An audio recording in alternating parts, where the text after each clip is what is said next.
Okay, Hello.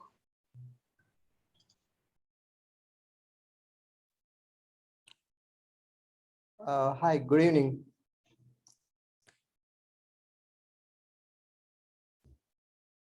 Uh, okay, so today's topic is Docker. Let's wait for some time for few people to join.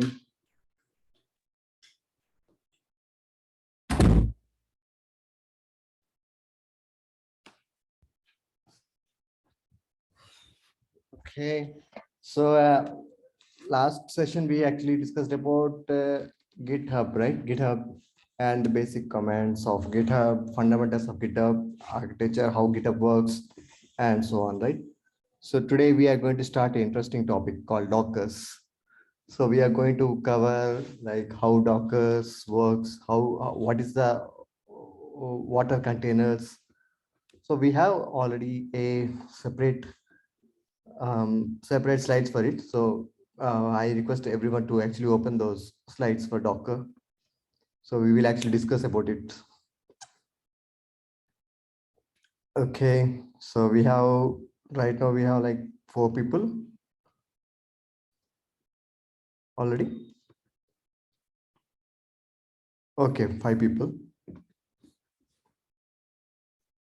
Okay, so today's topic is Docker. We will discuss about it. So we'll try to cover as much as possible in the 3 hour session. So I guess many of us already worked on Docker, or I'm not sure. Okay. No, Anil.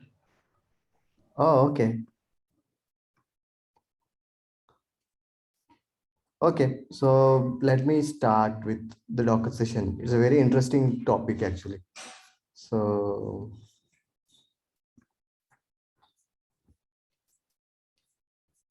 let me try to open my slides. So I'll just start with the basics of basic Linux commands required to run. So before trying to run Docker, I would like to introduce something called systemd. So systemd, what is systemd, and something called Journalctl. So I would like to try to introduce those two things, which is basically the fundamentals, which uh, is like we need to understand that. After that, we will be using that also in when for everything else, whether it is any application debugging or looking into logs in. So that is that is a that is now it has become a standard everywhere. So try to at least like remember these two things like systemd and Journalctls are like everywhere nowadays. So I think it's a very important topic to cover, which I felt like it should be in the slide also. We will update the slide if the time permits later. But now I'll just discuss about what is it. Okay. Okay. So let me try to share my screen now first.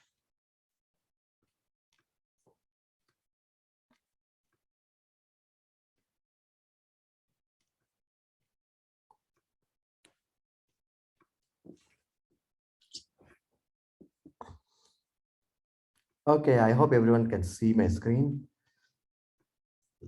So we already have a video on it. So we can actually always look into this offline. We are going to cover this only right now. So before that, like systemd and Journalctl, right? So systemctl. So there is a concept called like we want to run a particular service. So there is something of service, right? Whether you are in Windows, we have Windows services, right? So similarly in Unix also we have services also. So there is a new way of creating services and can be managed, which is called systemd. So many of the Linux systems were evolved their own way of creating init services. So similarly came up a new way of creating system services called systemd services. So to create a systemd services comes with its own uh, own tool. Okay, I am opening a wrong page. Sorry, I closed it. uh, it's weird. I am not able to close the screen. Actually, I am working parallelly on other things, so I just opened them. I closed them all. Okay, so this is our slide, right? Yeah, this is our slide. So let's see system. So this is called system D. I just wanted to give you an overview of system D actually. So it is a fine tool where you can actually enter, you can maintain the entire cycle of a particular service. You can start a service, you can stop a service, you can enable a service to start at the whenever the machine boots, right? You can say that this particular service should start at the boot time. You can actually, it comes with a in hand other tools also, so that you can actually debug. You can see there is something called Journalctl, using which you can debug the tool. You can debug, you can find what is error and so on, right? So I just wanted to give you an introduction of this. So this is a very fundamental thing that a DevOps engineer, or nowadays a typical engineer who works on application, he will definitely come across this service. This is a standard way. Let's say, for example, you have developed any kind of application, whether it is a web application, or whether it is a desktop application, or a background job that you want to run, or so on. Like, everything can be done using systemctl. So a typical example of systemctl like is like a web application. Suppose a typical Flask application, web application, you want it to run automatically whenever you boot a machine, whenever a production machine reboots, right? You just want to make it running, right? So such things you can do using um, uh, system D tool. Along with that, so most important, you actually interact with system D tools using something called systemctl.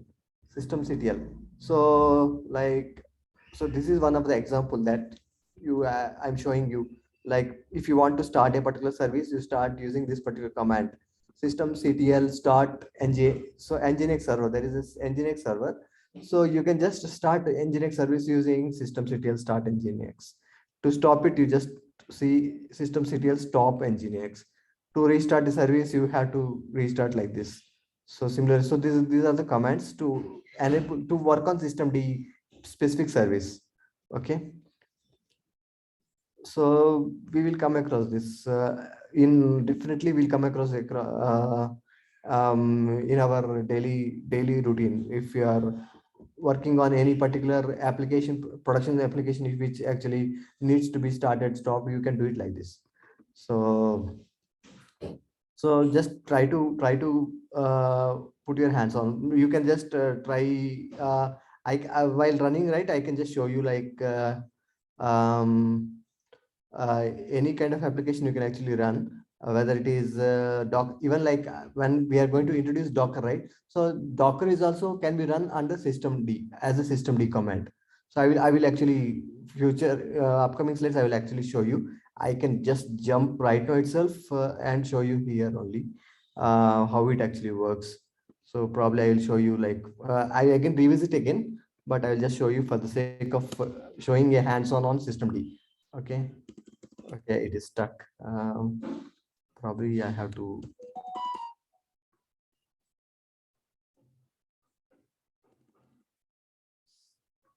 Okay, it will come back. It will come online.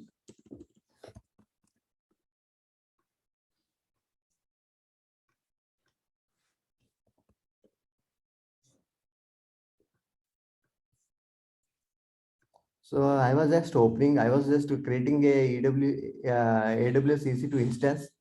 So I can show you. I can actually log into AWS EC2 instance again here. Yeah. So to connect to instance, yeah, I can just go to connect, and then uh, yeah. So I can connect here using this command. I can just go and come and connect to it. Did it come up? Okay, it came up. So So I will go through this once again. I just wanted to show how the systemctl command works actually. So here, right, to I have a Docker service already installed. I will go through step by step from the beginning, how to run a particular, how to install Docker service, what is Docker service. I'll explain again. But right now, I just wanted to jump into systemctl, which is nothing to do with Docker. Systemctl can actually maintain other services also. Docker is one of the tools which can be maintained by systemctl. It can be also maintained. So I just wanted to show you that actually.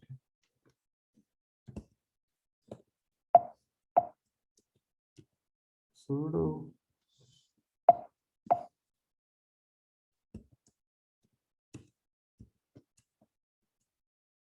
Okay.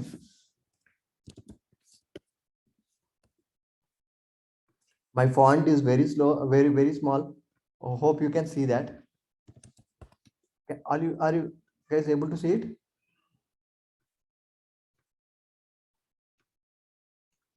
Okay. Okay. So here I will try to systemctl.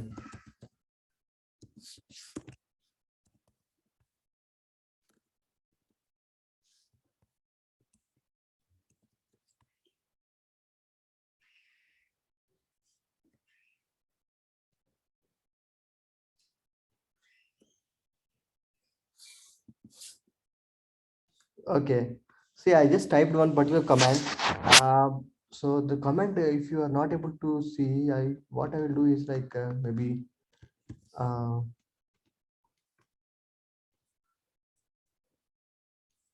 let me check it 1 minute. How to increase the font size in terminal?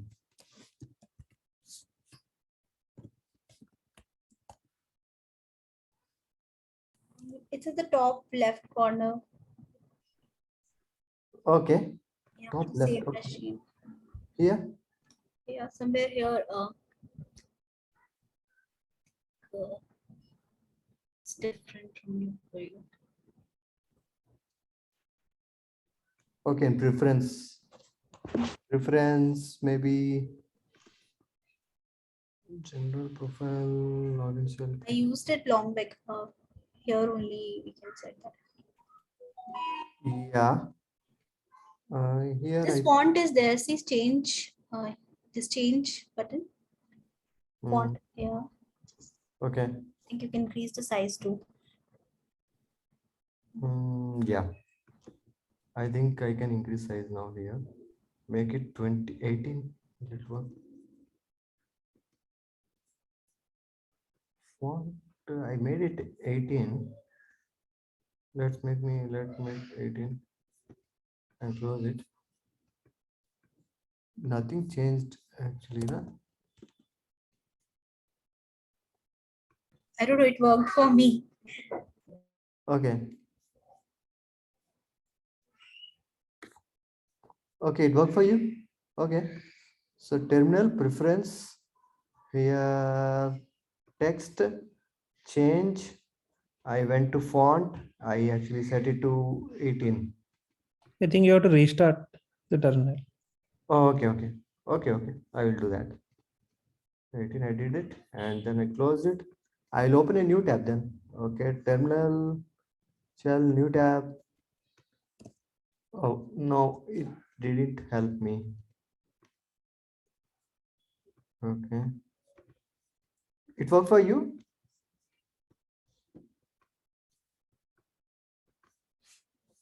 Yes, it did. Oh, okay. So mine is Mac machine actually. So Yeah. okay. Mine is also Mac. I am using item. Oh, okay. You are using what, please? Item 2. That is a terminal actually. Okay. Okay.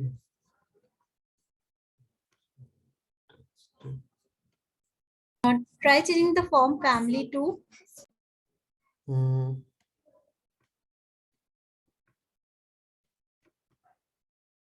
Shall I save?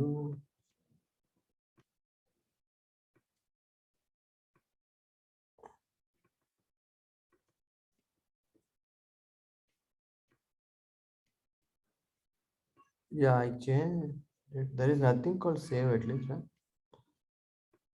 Okay.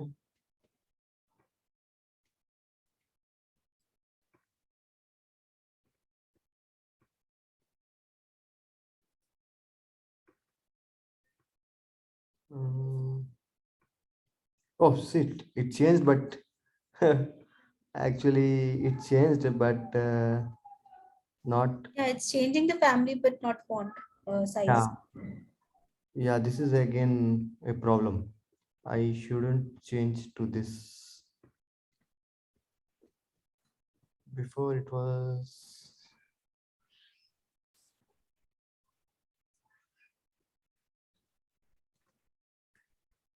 Oh shit. I can just change to normal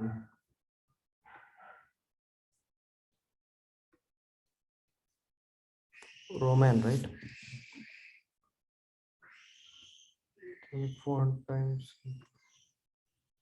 Shit. No. Is it like okay? Okay, it is not changing. Type next character maybe from like Next.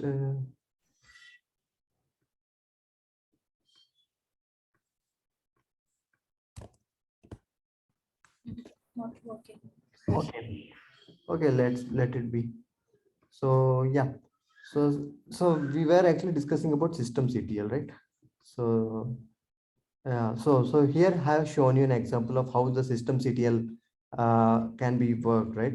To see the status of, so here you can see that Docker is a particular service which is running on the machine. Right now I am already connected to EC2 instance. So I am connected to EC2 instance. I have already installed Docker in it. I want to see the status of the machine. So I can see that the status of the machine here it is finally showing me with green color, saying that it is in active state. That means the Docker service is running well. So sudo systemctl status Docker will give me status of the Docker. Similarly, to stop and start a Docker service, you can just say sudo systemctl stop Docker, like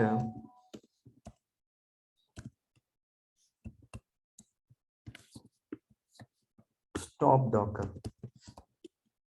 So this will actually stop the Docker. Sudo. So it stopped the Docker. So now again I see the status of the Docker by typically typing the status command. Now you can see that it is in inactive state. So again to stop the Docker, you have to just say start Docker, because you stop the Docker. Next time you want to start, you can actually type start Docker. It will start the Docker. Again, you can see after starting, you can see the status again. Right. So now you can see that it is in active state again, active state. So this is the basic typical command, only four, five commands, but it's pretty much handy actually. So I will just show you the command in bigger font, maybe like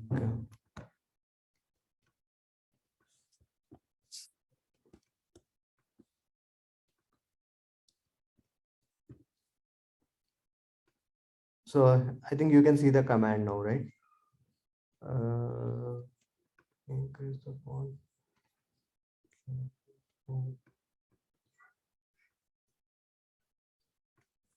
I'm very bad. Okay, so this is the command actually. So systemctl status, systemctl stop, systemctl start. So these are the basic commands. Using systemctl, you can actually work on a particular service. So I wanted to introduce another particular command which is very much handy, which is called journalctl. Journalctl. So this is also you need to know for basically you need to understand what exactly it is. It is a very handy tool to actually work on a particular service or a group of service which actually are under systemctl. So under systemd, whatever services are running, you can actually see the logs, you can manipulate, sorry, you can actually understand what is going on, what are the errors, under that particular service using this particular command, journalctl. So, so that is one thing that I wanted to introduce. For example, you can just, I can check whether, I'm not sure whether I didn't try, whether it is there in my AWS account.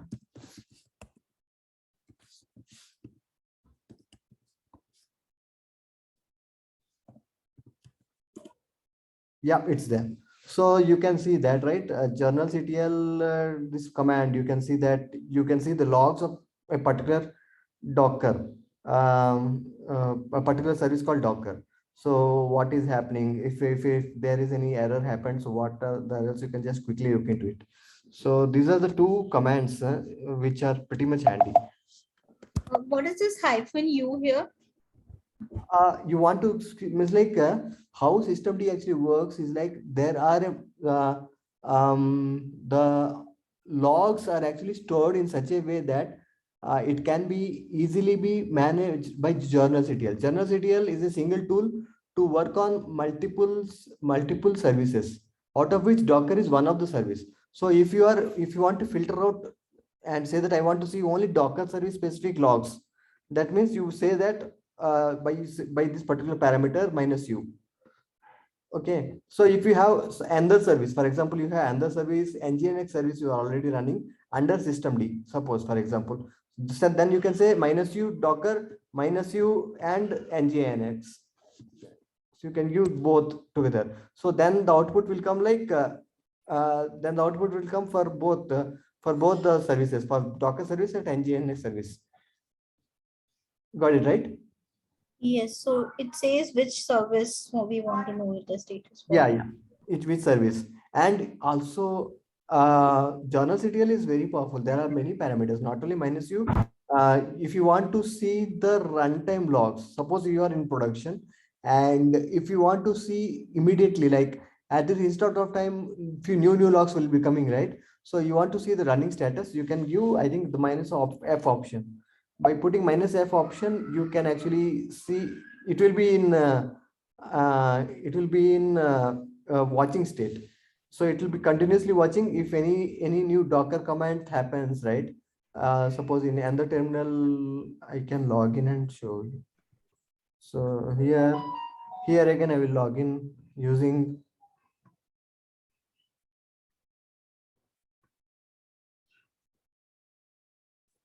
okay.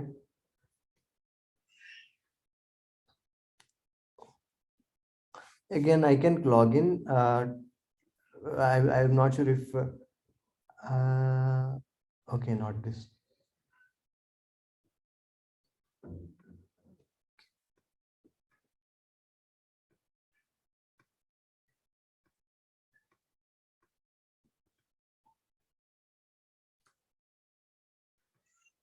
This is my GCP machine.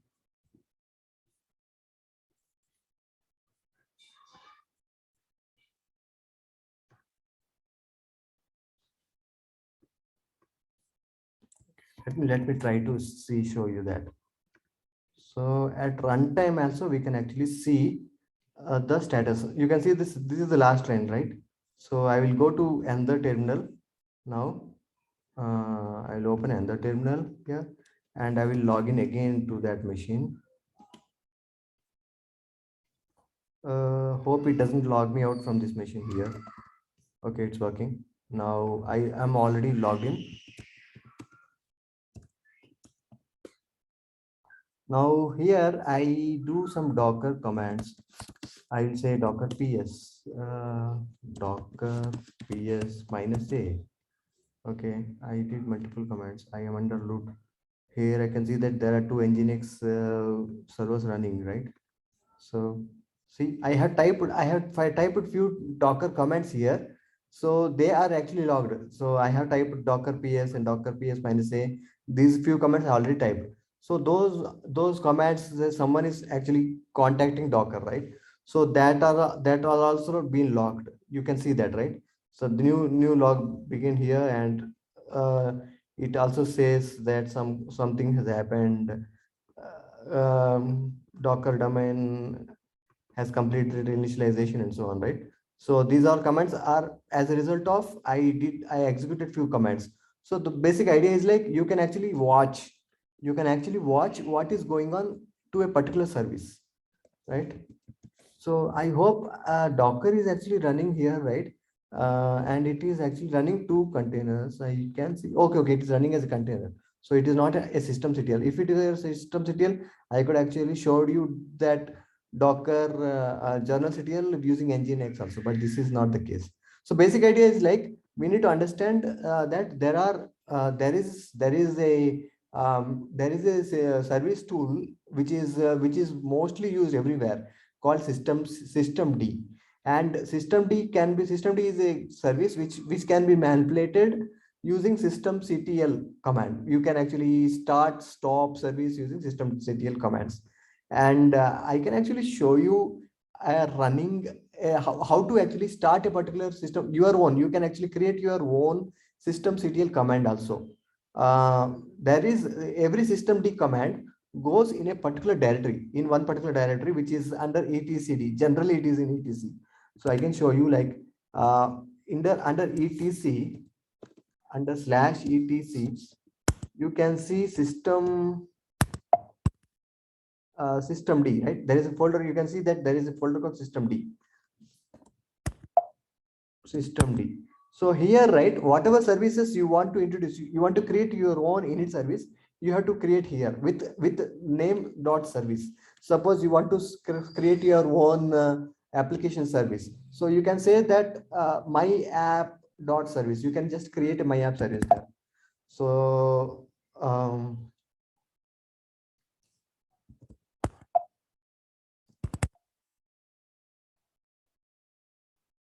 so here you can create your own service actually in this folder. The folder path is etc systemd system. Inside that you can create your own service.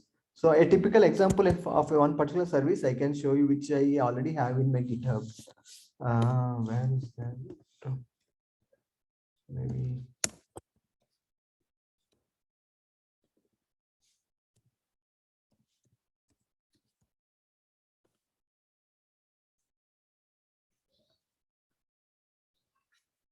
So this is one particular typical example of a service that you can actually create. Suppose so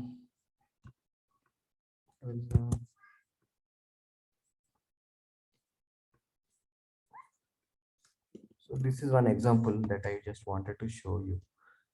Suppose here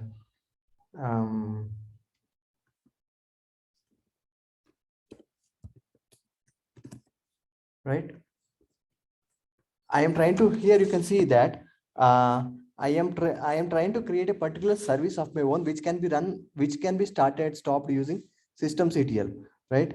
So you can actually create a particular a web application or a REST service, or a typical job, daily running job, or a Docker service, anything service you can create using systemctl.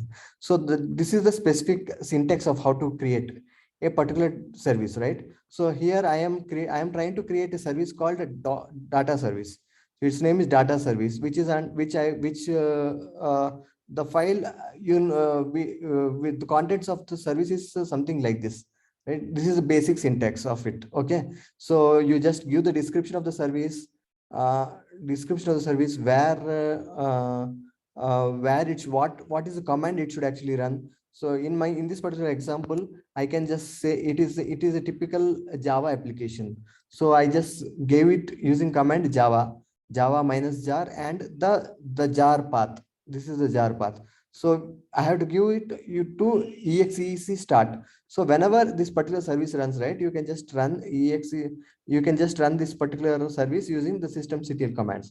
Like for example, in this case, I just create this particular file as an example. I will create this particular file in etc. So the path is already there, right? It is a system and data services dot right? Okay, so this is the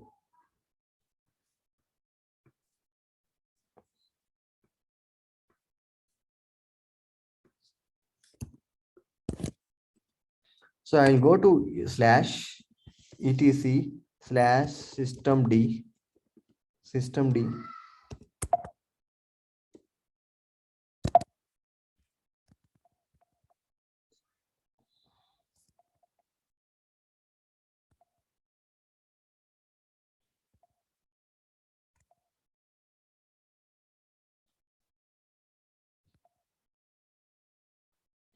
Okay.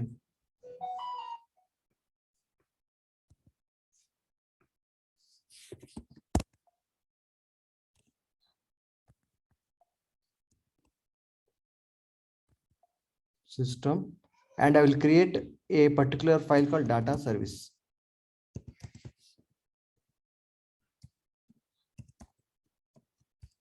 So I think I need to give sudo privileges to it because etcd command requires sudo user. So I create a etcd vm system data service dot service. Okay, vim is not there. Nano is also not there. Okay, in this particular AWS instance, I don't have sudo VM or VI will be there, I think so. Yeah, VI is there. Okay, so I can create using sudo VI, right?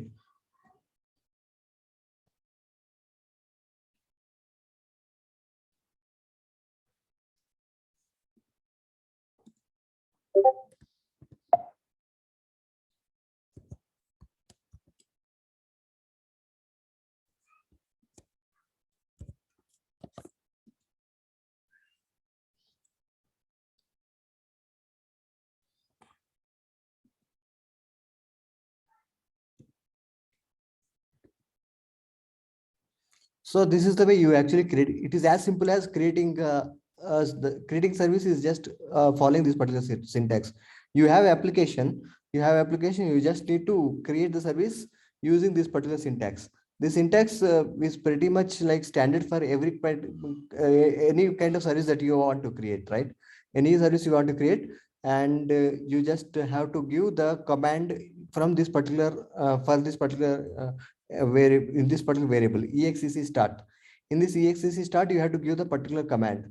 The command is something for is specific to the kind of application that you are running. If in my case it is a Java application, so I gave this particular command. Otherwise you can give any other command. So once you do that, you can save it. So once you save it, like you already have a service running here, right? The service, you already initialized the service here. So to start this, I just gave it an example. Actually, this particular line, AWS machine doesn't have Java installed in it. So this will not work actually. So this will not work right now. But the basic idea is like, you got it right. To create a particular service, you just need to create a particular service file under etcd, this particular folder. Under etcd system, you can create a particular service and create a particular file. After you create a particular file, you remember the service name. This service name is data service dot service, for example. So once you create this particular service name with this particular service name, once you create a file with this particular service name, you just need to start the service. To start the service, what you need to do? You just need to do sudo systemctl start, ctl, sudo systemctl start and the service name. So data service, like you have to, you need not give dot service, you just can give data service. It will automatically add dot service to it. So you can just start the service like this. This our service will not work because I don't have Java installed in it yet. So it is trying to start. You can see that it is trying to start the service. Failed to start data service. Unit is not loaded properly. Invalid argument. So it was not able to start the service. But Docker is also something similar to it. You can stop the Docker service by this particular commands. Sudo systemctl start Docker, stop Docker. The same commands will actually work. So Docker also is kind of a system service only, systemd service only. And to work on it, you just need to have type this particular command, systemctl start Docker. Okay. So the point here is like we need to remember these remember the find systemd tools, systemd tools which can be manipulated using systemctl. We can create our own systemctl services, which can be created under this particular folder path, etcd systemd system data service system. In this, if you want to create a particular service, you just create a file with that particular service name, which is of a typical format. It is unfortunately, I think it's not covered in this particular site, but I felt like I need to give you a heads up on this, because nowadays most of the services are run under systems D only. Oh. So I have um, a question here. While yeah. we create a service file, so Mhm. is there any mandatory fields? Like we have three sections: unit, service, and install here. And Mhm. under that, there are some values which we set. So also, is there any compulsion or mandatory things like that we need to set in this file? Yeah, Define so those. most of them are mandatory only. So these are this is the basic this is the basic format of creating a system D particular system D service. This is the basic format, and you can add more attributes to it. Suppose you want to create you want to run this particular command after going to that one specific directory, for example. So there is something called working directory.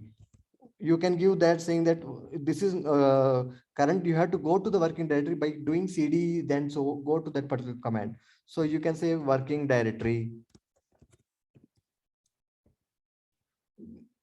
by working directory is equal to that particular directory path, maybe like home, uh, anil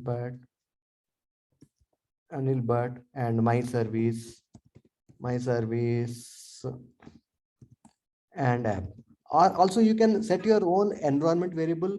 Environment, if you want to, before running your particular service, you want to give so few environment variables, right? You might be knowing about environment variables, right? So like in Windows we have path, Mhm. for Right. path. So similarly, like here also, you can, to run this particular service, the service internally, the code of the service will be dependent upon few environment variables. So those environment variables also should be given to this particular service, right? So for that, you have to mention, you can mention the environment variable file name also, like environment file. You can say environment file equal to the file environment file path. You have to give the environment file path. You can create your own environment file path by just typing the vim. um, you can create your own environment path like my env file, and there you can say different environment variable, maybe like java path. So we can say java jvac path equal to, and you can give the path, everything, right? And you just save that particular environment variable file. uh, you save the environment variable file and give this particular file location to the service. So you can give the you can just give this environment variable file to the service. So the basic idea is like, so we, on the need basis, we can add more attributes to the particular file, but the basic syntax of the basic skeleton of a systemctl service is something like this. This is the basic syntax of this, and which out of the main, the core is comes under the service part. This is the service part, where which actually which you can actually on need basis understand each and every variable.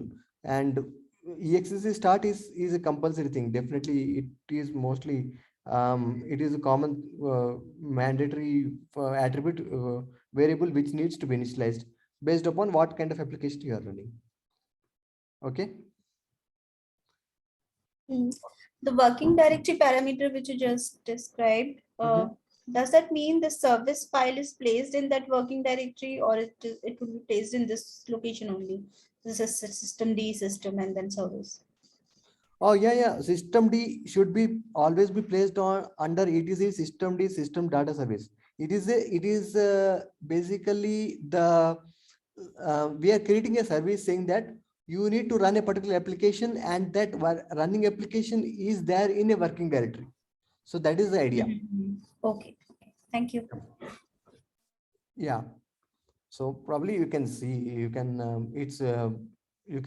see what exactly working directory is in systemd command.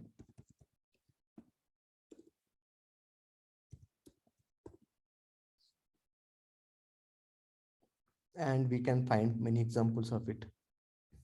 So see, as soon as you can see the syntax here, right? So here, as I mentioned, they mentioned that working directory is basically home as user. Maybe like it is having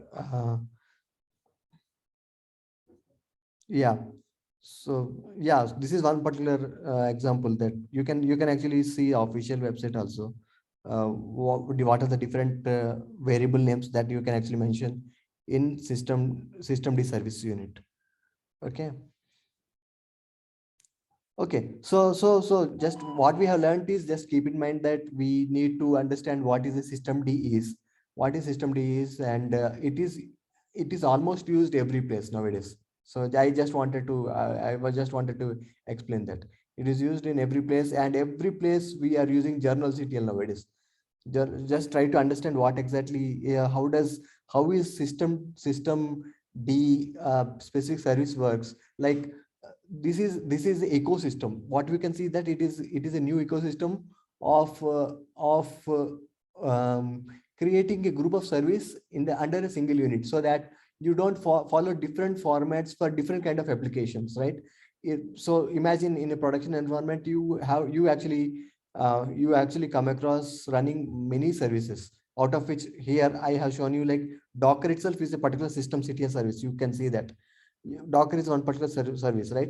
Every service, every application that you run in production, definitely there will be logs. There will be logs for it, right? And if you actually follow different logging formats for different kind of service, you are in a hell. You don't know. You have to remember, like this application, you have to go through a different log path. For that particular application, you have to go through a different log path, and it will be really hard for developers, or for any particular production specific issues to resolve, right? So for that, they came up with this particular new, very innovative architecture, saying that everybody has to follow a specific unit approach, which is systemd. So once you create a particular service which is under systemd, it has a fine way of logging everything, right? So it internally stores all logs in a specific binary format, which is well understood by a tool called Journalctl. So you just need to type Journalctl and that particular service name. You get this, the whole statistics at whole stack, any problem, any errors, and log trace, just everything in that particular service. You can just see using a simple command Journalctl, and you are done. You need not rely on any other logging mechanism, or how to view the whether we need to open it in a separate editor and so on. You just need to type Journalctl. All you need to know that, okay, this is a service which is running under systemctl. You just need to use Journalctl. Using Journalctl, you can see the logs. So that is the basic idea. So it makes a uniform approach of solving the common problem of any kind of application debugging issues that happens either in developer environment or in production environment. Okay. So finally, what I can say is, like, Docker itself is a particular is it actually runs as a system D service, which can be easily started, easily stopped, or easily enabled to start on init whenever a machine reboots. You just want to Docker also to start by default. You can do all those things by doing system D. I just wanted to say that to make the Docker enable under start, you just need to type sudo systemctl and enable Docker. Like you said, start Docker, stop Docker. There is another command called enable Docker. By doing enable Docker, what it will do, like whenever the machine reboots, it will make sure that Docker service starts automatically. So that's what enable Docker will do. Okay. Now let's come to the main topic. Docker. So Docker is one of the solution which uh, which current modern where modern applications are deployed, something called containers. So Docker is one of the solutions to them. There are many other solutions to it. So we'll discuss about what is container first. Okay. So yep. So let's start with what is Docker, what is container concepts, right? So before that, we need to understand how the machines were evolved from time to time, right? Yeah, before we had a very simple concept, like we had a single machine in, whether in our personal computer, it is like a laptop, simple laptop with the hardware in it and the basic operating system installed in it, right? So that is in production, they have something, they say something called bare metal, in the sense like it is a pure hardware with a operating system installed, a simple operating system installed in it. So before it was something with something like that. Later, they discovered that a single machine can be the resources are not being used optimistically. So they felt the requirement of installing multiple operating system in a single hardware machine. So that they came with the concept something called virtualization. So they wanted to create a virtual machines out of a single hardware machine. So that is where the virtual machines came into picture, right? So we are just discussing about the theory of how the evolution of the containers came into picture. So I have a fine diagram of how the evolution has happened. So this is the diagram which actually explains everything, right? So here in the left side part, as you can see, we have a single hardware, we have a single operating system over which we develop different kind of libraries, and out of which out of the library application dependencies, we run different applications. So this is what we mark it as a traditional way of running a typical application, right? So here in this example, you can see that application A and actually application B are actually running on a single operating system, right? So what if what if like you have um, what if you have somebody has logged into the machine and installed some software which was not documented? What if like he has installed some library XYZ, he has installed some other softwares which which was not documented, and we don't know what happened to that. But what we do have, we don't have the list of photos installed in it, right? So think about the problem in the production machines, or whether in your development environment. In your development environment also, so you just want to experiment something. You just want to experiment on installing a particular software and see how it goes. And later you forget it. You keep the software there itself. Later you work on a different application, different concepts. You want to work on different application. Then you install again some other softwares. So at the end, after few months, you will see that you have installed a lot of softwares in your machines, and it becomes a hell to actually see that you have a lot of unwanted softwares which is outdated and which you no longer need, right? So that is one problem that you will be facing, right? So that was always happening in a particular traditional kind of traditional kind of development environment, or in any production. So maintaining the software and making sure that only those software which are actually required was a problem, was a problem in traditional environment. So there came a necessity of creating virtual machines, which you can see in the right side. In the right side, what was the solution? What is the solution they came up with, right? So they had a single hardware which was very costly. They didn't want to buy extra hardware, but they wanted different applications on different operating systems. So they came up with a solution called hypervisor. Hypervisor helps us in creating a new layer where multiple operating systems can be deployed. Here in the right side, you can see a typical example of a virtual machine where it has its own hypervisor, and each hypervisor runs multiple VMs. Like each and every VM will have its own operating system. Like you can see VM1, VM2, VM3 are running three applications, and typically three applications are having their own operating systems. So that is the typical example of virtual machines that came up, that evolved from traditional machines. So the what is the advantage of coming up with virtual machine? The main advantage is like you need not buy a new machine again, right? So that is one of the example, one of the advantages. Use the same resource, same hardware that you have bought before, and use it for multiple web applications in isolated way. So here you have in isolated way, like you have three VMs, VM1, VM2, VM3, and they are actually running in a completely disjoint sandboxed area. They have their own operating system, they have their own network interface card virtual, they have their own virtual interface, network interface card, and so on. So the basic problem is actually solved. So by isolating them, all you need to do is like, whether if you want to recreate a new VM, all you need to do is like delete this particular VM. Still you have other two VMs running, and you can just create a new VM over the hypervisor.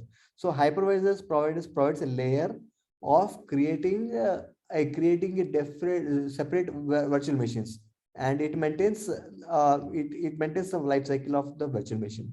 So we can discuss further over it. Hypervisors are of multiple types: software hypervisor and hardware hypervisor. You might have in your experience, you might have come across hypervisor machines also. Software hypervisors, you can just install a software hypervisor, maybe like Oracle VirtualBox. You can install or on your own OS, a virtual hypervisor, over which you can create multiple operating systems. Okay. So that was the solution that actually solved many problems. One is like you want to create an isolated environment, and also you have a cost-effective way of deploying multiple operating systems in a single hardware. So that virtual machine was that's were provided virtual machine provided. Now now what is things people thought of more innovative way, like, you might have found that each and every virtual machine has its own operating system. So like operating system itself is also a very heavy, is a software, and it's a very heavy software, right? So so so idea was like, you want to create an isolated environment, and you want to make it more performant, more lightweighted. You don't want to install operating system every time. It's okay that you work on a single operating system, but different applications will be running on a separate isolated environment, right? So that was the idea behind how a particular containerized application came into picture. So here in the middle picture, you can see that you have only single operating system, which is in the second layer, over which we have a set of containers which actually run in a isolated way. Like app A, app 2, app 3, app A, app B, app C are running as separate containers. They are running as separate containers in an isolated environment. They are independent of each other. They have their own um, virtual operating. They think that they are talking to their own operating system, and they are completely unaware of other applications running under different containers. Here in this example, you can just simply say that we have three containers running, which are actually maintained by Docker, and Docker provides a virtual environment for each app, and each app has a visibility of its own operating system. They think that they are running on their own operating system of their own. So that is the basic concept of how container came into picture. So how they So, Anil, just one question. Are Docker's applications supposed to be for same OS, so Linux or Windows? So they have to be running on same Docker, or one Docker can run multiple different operating system applications? Oh, yeah, yeah. So Docker works on same operating system, actually. So you can install a Linux version of Docker in Linux machine. You can install a Windows version of Docker in Windows machine. So the Docker needs a operating system to be, it actually works over, it is a layer over operating system. So it is basically container management software, and it requires operating systems to be installed. So here in this example, you can see that Docker is over one particular operating system. So it can be either Windows or Linux or any other flavor of Linux, whether it is Mac or so on. Over But which, application has to be for the same OS application. Mhm. So I cannot have a window-based application on a Linux-based Docker. That's Yeah, that's true. You are right. So you want to have a Docker application, then you have to build a Docker image which is compatible to one particular OS only. So a Docker which is running in Linux cannot run on Windows. That's for sure. But Docker running on Linux, one Linux can run on another Linux machine also. You are right. Sorry, I didn't get this point. It's like if we have developed an application in Linux, we cannot run it over a Windows machine, is it? You have developed an application on Linux which is strongly containerized. If it is strongly containerized and containerized for a Linux machine, then it will work on Linux machine only. That's true. So it is not a Java kind of and Java virtual machine environment which can run on any machine. It is not like that. Basically, if you create a container, it is specific to one particular OS. Most of the time, it is specific to one particular OS. So general idea is like you want to make a isolated portable portable application which can be ported to any other machine which is having the same kind of OS environment. It would not be strictly the same OS, but same kind of OS, like a Debian OS. The parent operating system should be same. Okay. One more question. Can we have two services running in the same Docker container? Yeah. Services and applications, right? Yeah, two apps in the same container. Yes. We can run any kind of applications in the same container. But general practice is to make it as light as possible. Generally, people actually prefer to install only one application in a particular one container and name the container based upon the application in which uh, it is running. So we can theoretically, practically nowadays, if there is a strong dependencies, people actually prefer to run two applications in the same container itself. They do that, but 80 to 90% of the time, most of the time, the container is meant to be very light, and they just install only one application per container generally. But no one is restricting you uh, from installing as many applications as possible. It's a simple machine only. You can look at it as like a container is nothing but you just log into that particular container, and all you have is a particular terminal. In that particular terminal, you can install anything what you want. You can install your own multiple applications. You can install any software also. It has its own terminal. You just go to that particular terminal. You can say sudo apt install any kind of software. It will install it for you. No one is stopping for it. You can install many software. You can run many applications in the same container for sure. You can run it, no issues. Okay, one more question. Suppose in the Docker file, base images of Ubuntu maybe, and it happened actually. We were developing an application, and two developers were working on Windows, and one was working on Linux. Mhm. And we all were able to work on the same application using Docker.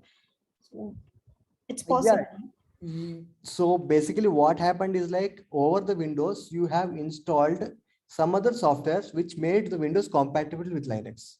So Right. that is what has happened. So basically, we are actually over Windows operating, though it is Windows operating system, we have installed some other extra layer to behave it as a Linux machine. So it is not a pure Windows machine. It is again a Linux machine only. We converted it to Linux machine for the Docker, over which Docker containers are running. So the Docker containers are under assumption, it's like not under assumptions, they are provided APIs which are Linux specific.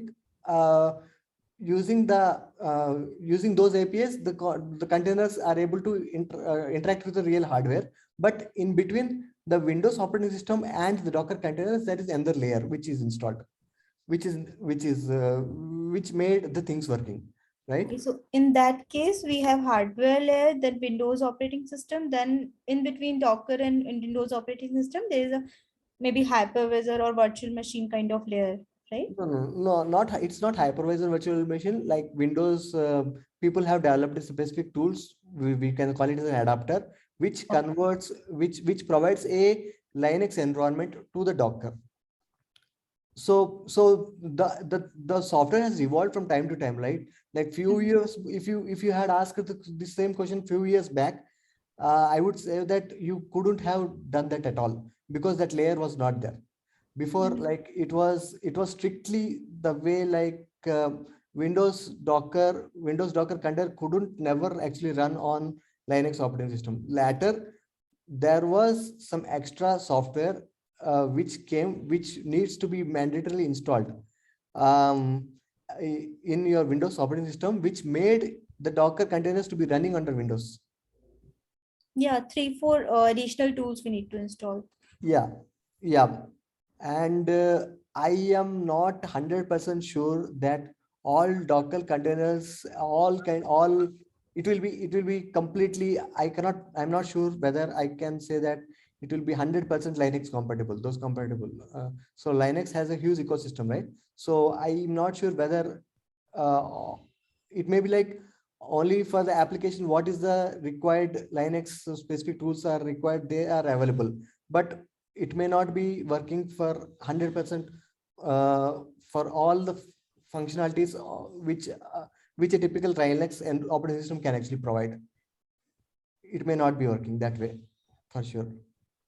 So things are getting involved, and it is definitely sure that if you have a pure Windows operating system, your Docker containers will not work. You have to install some other extra software to make them working. Okay. Thank you. Okay. Anil, Yeah. so in Docker container, can we run any type of application, correct? Web application or Windows or Yes. Yeah. okay. Yeah. So basically, right, so Docker, you can see it as a machine of your own, right? So whatever you can do in your machine, you can do the same thing on the inside the Docker container. The way you get into inside your machine is different. So you have to do it two steps, right? You go into your machine, log into your machine. From there, you log into your Docker container. You log into your Docker container. There, you can actually install any kind of application. You can actually install your own application. So things generally what people do is like they start from a base container. Like they start from base operating system, whether it is CentOS or Debian OS. They start from a base operating systems. You say that you have only bare operating system inside the container and nothing else, and from there you install a specific application of your own and supported dependencies or libraries inside the container. You and as So basically Docker container actually works in a layer based architecture. So whenever you actually build a container, you actually run a container, what happens is like it builds on layer by layer basis. So suppose you have 5 layers for now, like 5 layer can be saying that like one particular commit, you can say that one particular commit is one layer, you can say. Like you installed some set of softwares and you actually commit that particular changes that you have done in your container, and you commit that particular changes, it becomes one particular layer. Next time when you log into the container, you see that an extra layer is there, which is set of software which you have already installed. And then later whatever changes you do inside the container, then you can save all those changes again as a separate layer. separate layer. So layer it works on a layer architecture. Whenever you actually try to install a particular Docker, you can see that layer coming up, like layer by layer. You can see that. I will show you when you actually download a particular Docker container. Okay, so basically let's get into the hands-on, then we can understand what is happening. So I will quickly explain this theory part, like what are the advantages of a container. You can say, you can imagine that what are the advantages of a container. It is very flexible, you can see that, right? uh, Very lightweight, because it is only containing very, it doesn't contain operating system also. It is not, it is running over operating system. It is providing it is actually provides an operating system which is in the host, but container itself doesn't contain any operating system. So it is pretty much pretty lightweight. Like you can imagine, like uh, a Windows operating system generally takes some few GBs of memory, right? Linux also takes in terms of GBs also, like base Linux also takes at least in MBs.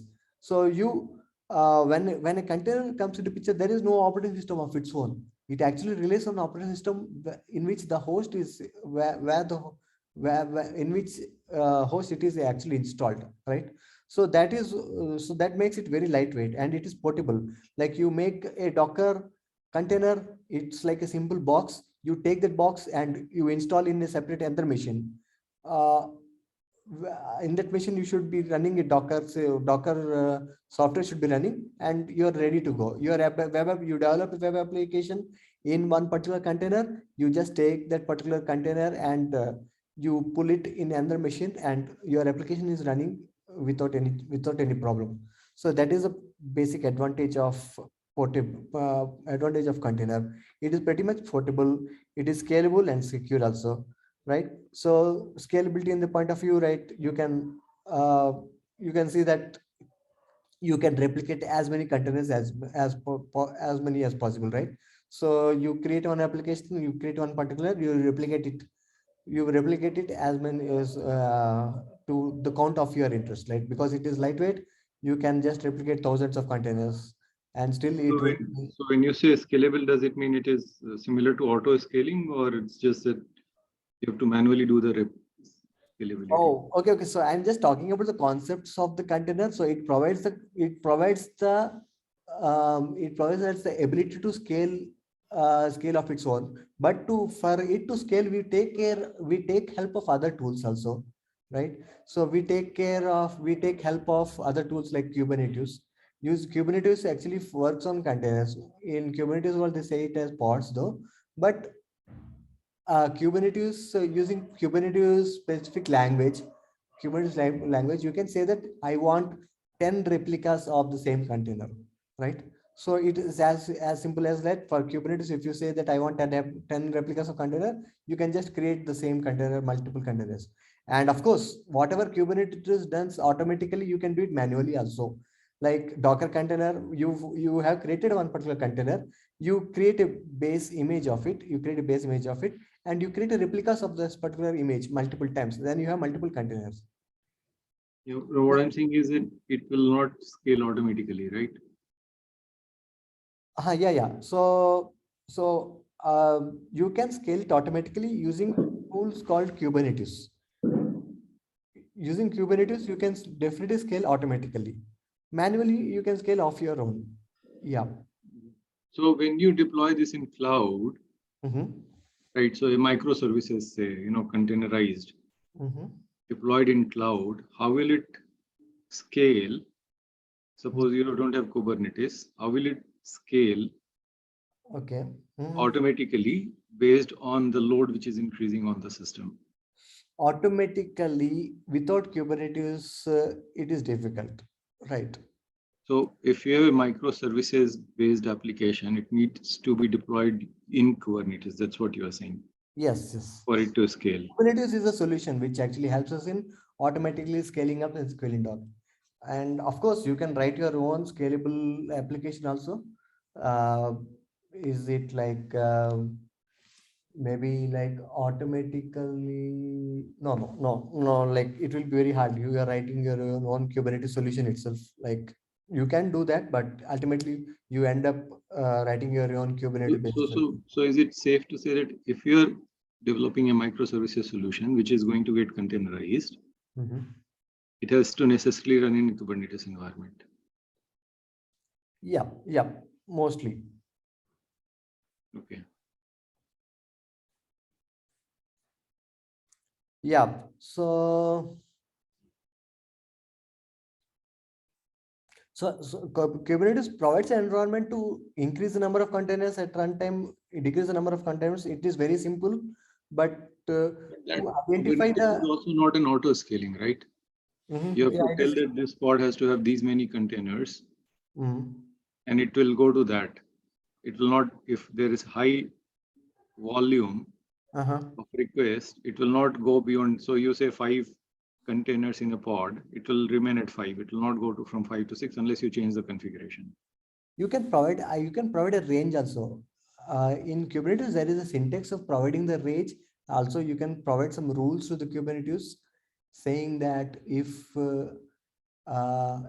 there is RAM usage is more, then deploy it in a separate, create a new pod and scale it to that scale and multiply the number of containers in that newly created node also, right?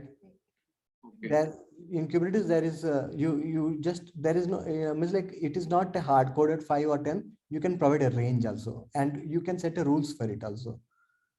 So if a microservices is not getting containerized, you can put this in EC2 and then let it auto scale.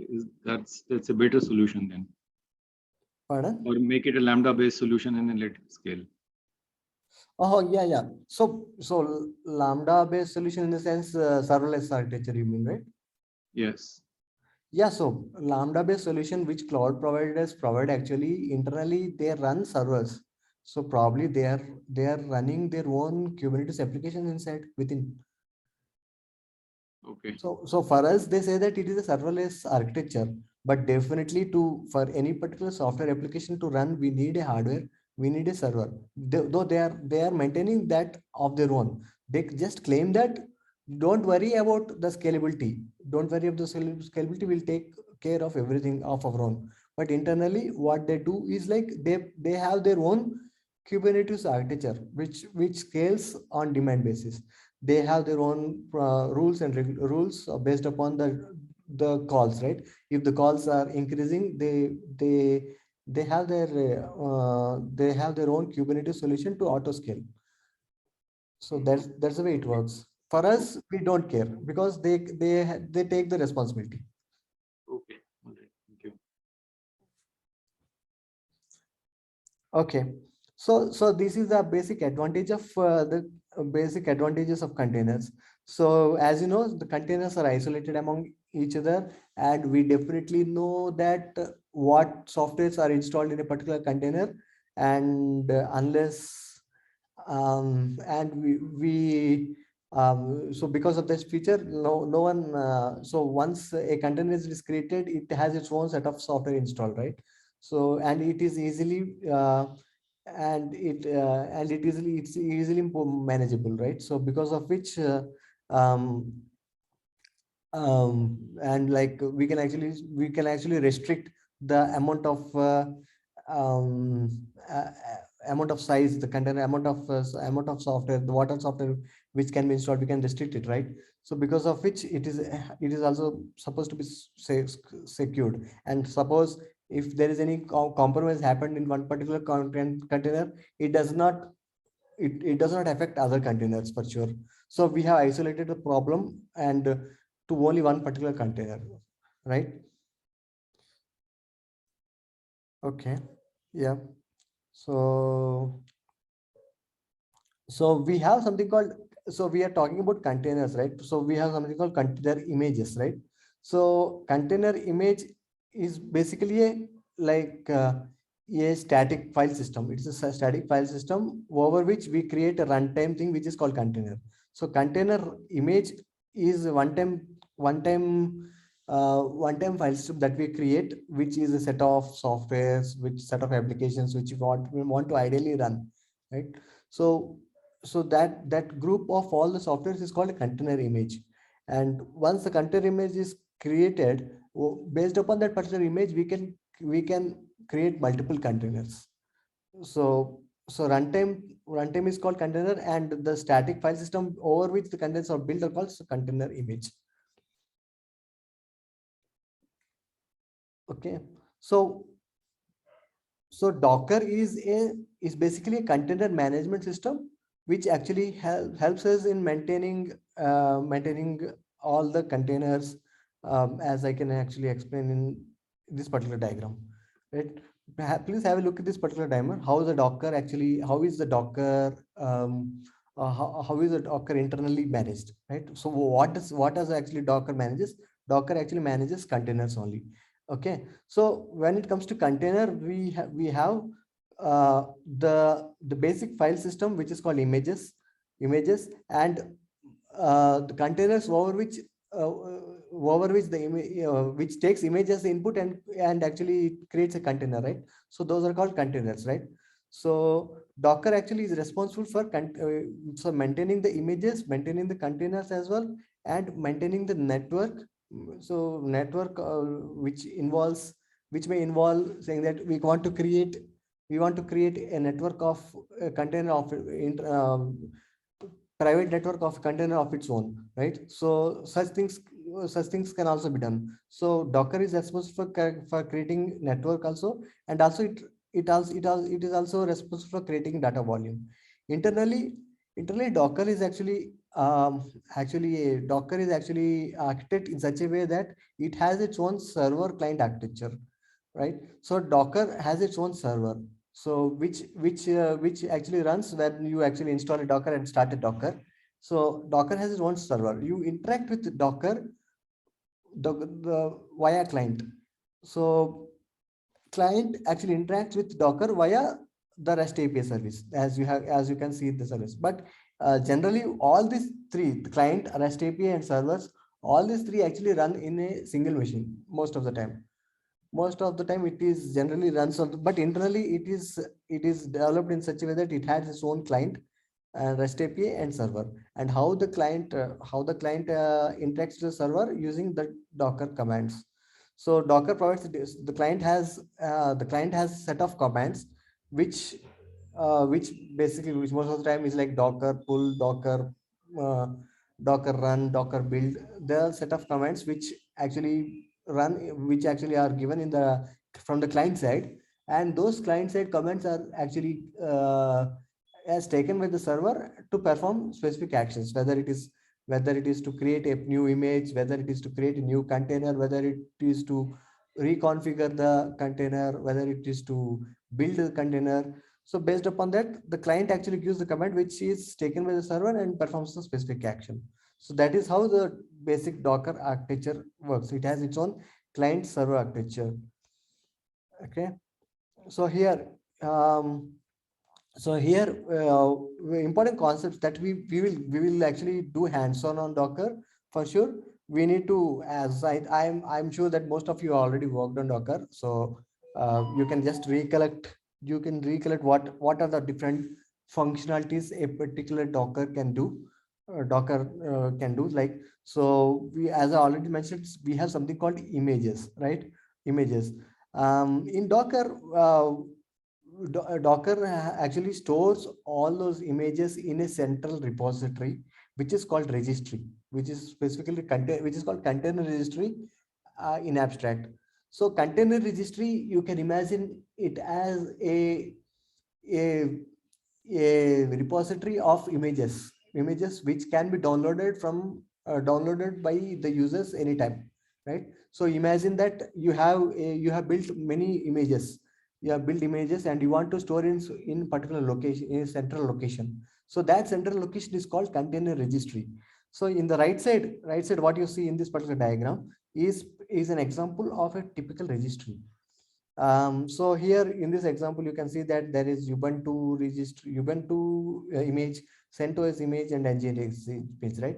So it is residing on a remote server, which is called registry, and Docker daemon, which is actually running in your machine, where on need basis, if it needs a particular image, it can download it from the registry. It can just download it from the registry and then run that in your machine.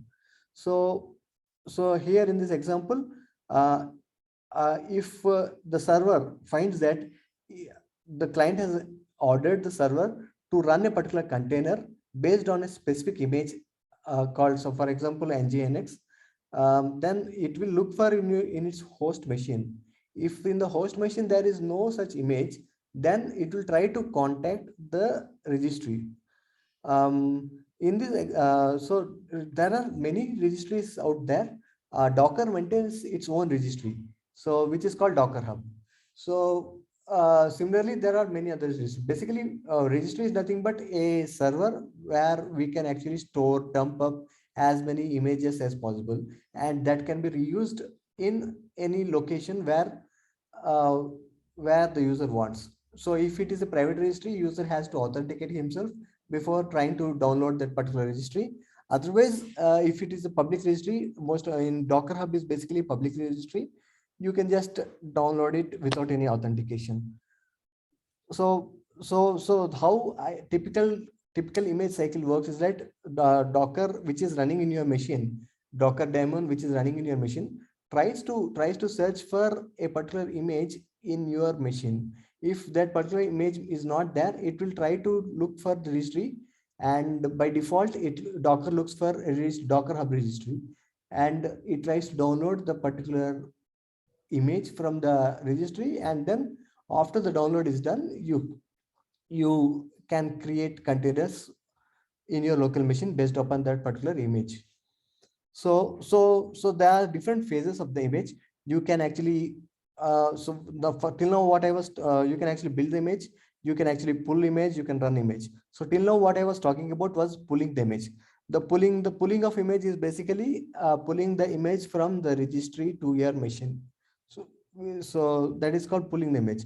So running the image is basically, once you have the image in your machine, you can actually start the image, you can create a container out of the image and run it. So that is called running the image.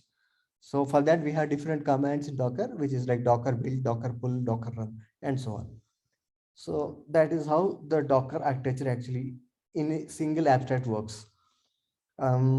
So like when it comes to registry, right, there are private registries, there are public registries, right? So many of the companies have their own private registries for the security point of view, because public registries, like there may be like basically like they are images which are which can potentially can have anything, right? So they can have some other softwares which may not be intended for a purpose, right, inside it. So it is always recommended to download only those images which are from believable sources, right? For if you have image, if you want to download image from nginx, you have to download it from nginx nginx software solutions only. Similarly, if you want to download a ubuntu, download it from ubuntu sources only. So so there may be other images which you are not, if you are not sure about who has actually built it, so it is not recommended to use them, because though they claim that the image contains only those softwares which you might want to need internally, uh, technically you can actually install anything in that, which can be a potential risk for your development, for your machine where you are actually downloading, where the Docker domain is downloading. So typically general practice is like every good companies actually maintain their own private registries. They actually run they only prefer to use their own private registry, private content registry. Using those registry only, they can actually download the images and run. Okay, so yeah, so this is basic concepts of Docker. I think as per my discussion, most of them have also already have known about what Docker and how they are using Docker, right? So we will just go into few more details of Docker. So here we have instructions of a how to install a Docker, right? How to install Docker in Windows machine, how to install Docker in CentOS machine or Debian machines, right? So these installation instructions we can just follow. So probably I can just show you how to install a typical Docker, how to make it does Docker instruction. One second.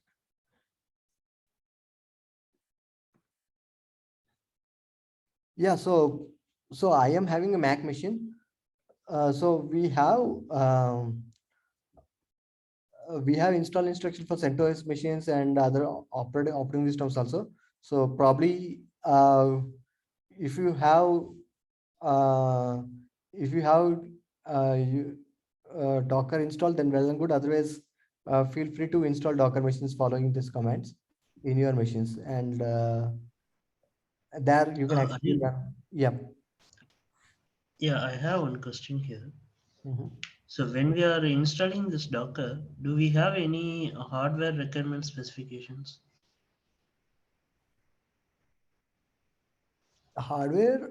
Uh, Requirement specifications for Windows, Right. yeah, so basically Docker internally, um, Don't, because this much RAM is required, this much minimum, this much disk space is required. Like that, anything is there, or we can? no, doesn't those it, minimum, yeah. doesn't it require a Linux image to be loaded? Either a daemon or a CentOS? And would you have to go, I mean, how do we have to have a Linux environment in the Windows application, in the Windows environment. So how do we do? We go up to AWS and load up an instance and load an image, a Linux image and CentOS, and then perform these commands? I mean, how do we do this? Yeah, so we can look at the pre-requirements. The Docker has evolved in such a way that there are minimum requirements. As Rick has already mentioned, Docker works seamlessly in Linux-based machines for sure, right? For Windows-based machines, we need to install some extra software to make it compatible with Linux, right? Yeah, there are two conditions just to add to it.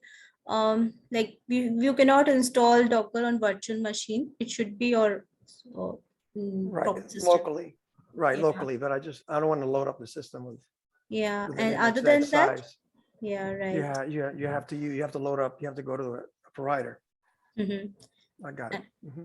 Thank Other you. than that, you would have to install Oracle virtual VM VirtualBox and 2-3 Yeah. more softwares to install Docker on. The Right. Docker Yeah, desktop is needed, and one more software, I think. Yeah, Yeah. I'm trying to Free avoid that. software. I'm trying to avoid that. Those Linux virtual, I've got 2 of them loaded already. And they just take up a lot of space. Yeah, so, And, so at the end of the day, we need an operating system. So like, as you mentioned, like even if you install Oracle VirtualBox, it actually provides you operating system. So we need a Linux-based operating system that should be pretty much sufficient. In AWS, right? In AWS also, you can actually install Docker, right? So basically, you are creating a EC2 instances in AWS, which typically is a virtual machine. It is not a hardware machine. It's a VM that actually AWS provides us, right? So typically, like when you create a particular VM machine, it has inbuilt OS over it, right? So once you have a Docker compatible OS in it, most of the time Docker is nowadays compatible with most of the operating systems. It is works on CentOS, Debian, Windows, all operating systems. So once you have a proper operating system, then you are good to go. And so as mentioned, we have our own Docker desktop also, like which is not mandatory, but it makes our life easier. We can install Docker desktop also. I have already a Docker desktop installed in my Mac machine. I can show you desktop. So this is Docker desktop, which is specifically for Mac, which comes along with default nowadays when we install in Mac. So once you have that particular Docker desktop installed, you can just run. You need not. You have a choice of whether you need to run commands in terminal or whether you can do the same thing using Docker desktop also. So like, for example, I can show you, this is Docker desktop, which I have installed on a Mac. I can see the list of containers by just click on this particular tab. On click on this particular tab, I can see the list of all containers which I have in my machine. So you can see that I have 4, 5, 6, 7. So I have 7 containers running right now, out of which 2 are green, right? 2 are green. That means like 2 are in running state, and other 5 are in stopped state. So that is what you can see by looking into the Docker desktop, right? Just look, if you want to look into the images, you can just click on this particular image, Docker images. You can see what are the list of images that I have. Same thing, you can actually check it out using Docker commands, using Docker commands. So you can as this Docker desktop GUI is one of the client to the Docker server that is running in your machine. Similarly, the terminal is another client, right? So in terminal also you can actually check the same thing.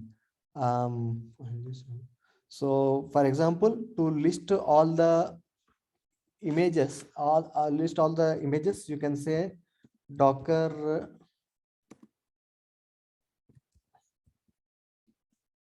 images. By typing Docker images, you can see that what are all the images that you have, right? So these are all the images that you see by typing in terminal. The command is Docker images.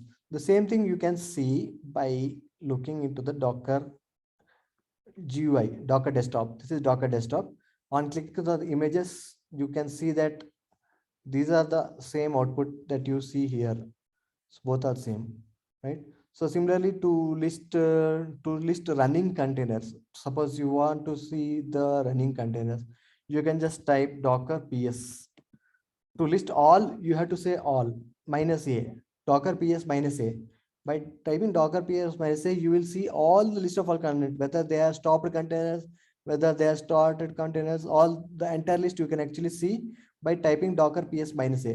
But if you want to see only Docker containers which are running, then you can say Docker PS. So just by typing Docker PS, you will see that which are all the running containers. In my case, these are all the running containers that I can see. Yeah.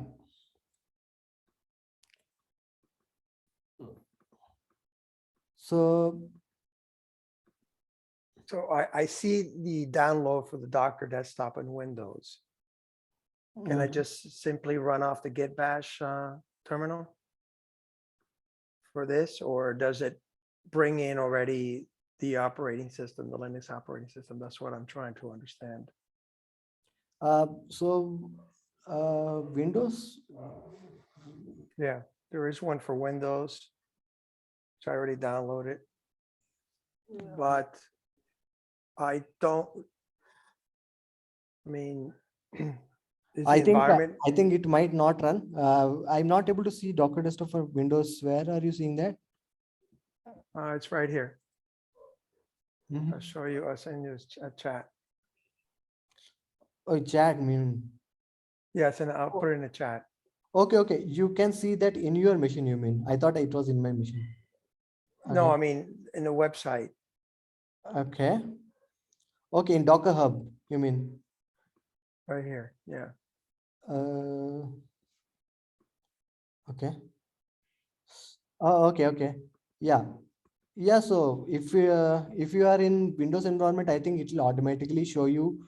So I am in Mac. So I got, when I clicked this link, I got it for Mac specific. So it automatically identified that I am asking the request from my Mac machine. So it asked me to download that. So you can, if you are running from Windows machine, you can just download it from your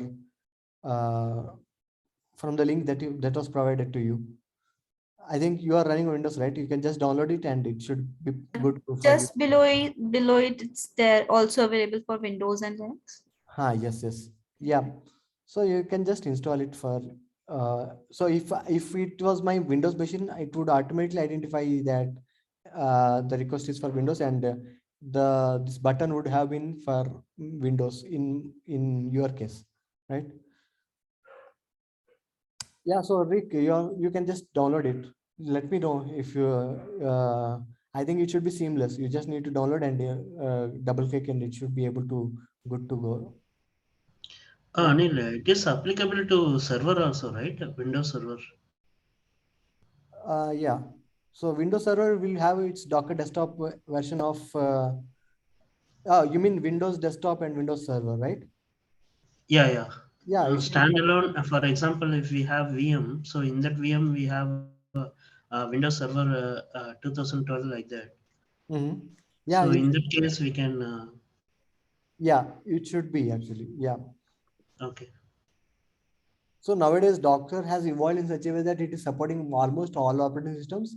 And my gut feelings is that it should be it should be compatible with Windows Server as well.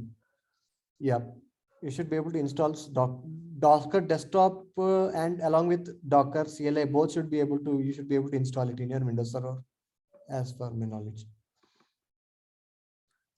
Okay, Rick. So you are very successful in installing, Rick.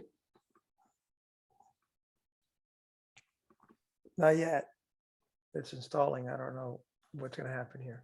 Yeah, most probably it should be successful because I tried it already. I installed in Windows machine long back and I was actually able to run Docker desktop also.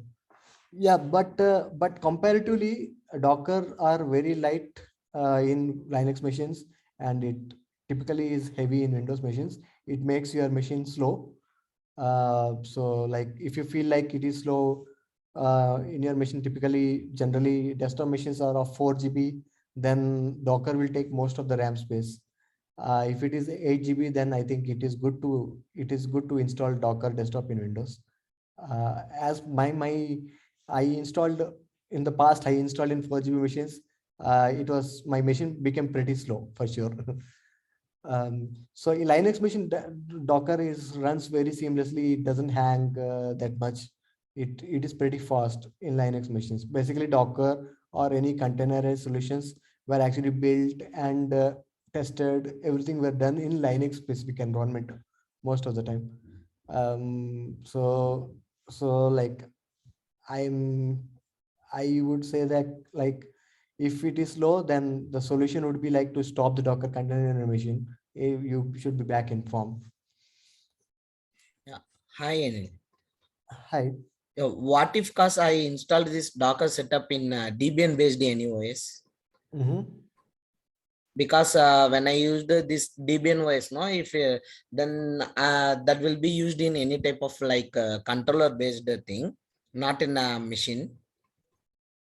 So is it possible to run in Debian? Like if it won't get any hanger like that? No, actually, yeah, DBMs are also are Linux. They have Linux parent, right? Yeah, So same Linux only. yeah. So, but if your machine is having enough RAM space, then that should be good. So I prefer RAM space should be at least 4 GB in your machine. 4 GB, 8 GB is well and good. Uh, the things is like based upon like what containers you are building, what images you are building, also comes into picture. Like when you are actually creating your own Docker image, for example, you are building a Nginx based Docker container, right? It may take more resources. Like as things go on, when you go on building new Docker containers, your machine may get slower, right? So you can imagine that you are creating your own web application. Suppose if you are running your own Apache web server or whether you are creating PHP web server, the same thing you are doing in your Docker container also, right? So the bare Docker installation should be fine. I think bare Docker should not cause any problem, but we cannot guarantee that you have solved the problem, because based upon your web application, what you are building, whether you are building a PHP based application, you need to download the entire PHP software, though it is running in your Docker container only, but ultimately it is running on your machine, which again takes your Docker your machine resources, right? So uh, so whatever the prerequisites of a particular application which is run for your application also holds for your specific Docker container installation also, right? Yeah, okay. Thanks. Yeah. Suppose you want to build a very high, um, for example, you want to build a Kubernetes application, right? So based upon the number of nodes, number of containers that you are going to install, definitely the resources will be used, and as many resources will be used, your machine may get slower, right? So yeah, so now let's see Docker desktop and Docker commands. So you have seen that Docker desktop is very much friendly, but I would actually I would also actually recommend you to actually get your hands on in terminal, right? So Docker commands are pretty much simple. They are which handful of commands which will help you to help you to get expertise in the Docker, right? So in the slides, we already have mentioned few comments. Just go through it. Um,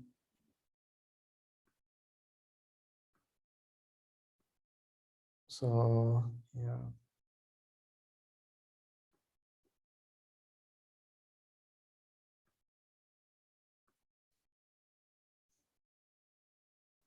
Yeah. So before this, right, I would actually show you how the installation works, right? That would be good actually for so that everybody get a comfort level of how to actually install. So I already tried it like few minutes before, like creating a EC2 instance. So I will just create a new EC2 instance for you. Okay, so you have to create a AWS account. AWS account you can just create by going into AWS website. Just type in Google AWS console. So I think I will go from scratch. Okay, I will just show you how to create an account and how to um, create as EC2 instances, and in which how you can install Docker container. That will get more comfort for all of us. So basically, let's say like you have, so for that, just type AWS console here. Okay, so if you don't have an account, you can just go for AWS provides a free account. You can just go for AWS create free account. Like I am already logged in, so I'm getting diverted to this particular page, right? Otherwise, you can go for sign up. You can sign up for a AWS account free. You can just go for developer account, and from there you are good to go. After you sign up, so during sign up, it will not ask you much amount of questions. The basic email ID and your first name, last name, those few questions will be asked to you, and you should be provided with the account within few minutes. So once you have a AWS account, you just sign into your console. So there is something called AWS console. So to that, you just need to log into your console. For that, you just need to provide your username and password, which you have already created.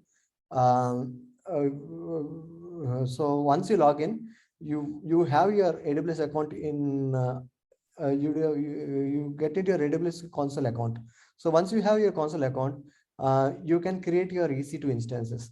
AWS provides many services, right?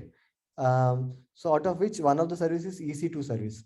So you can imagine that EC2 service, most of you might be knowing.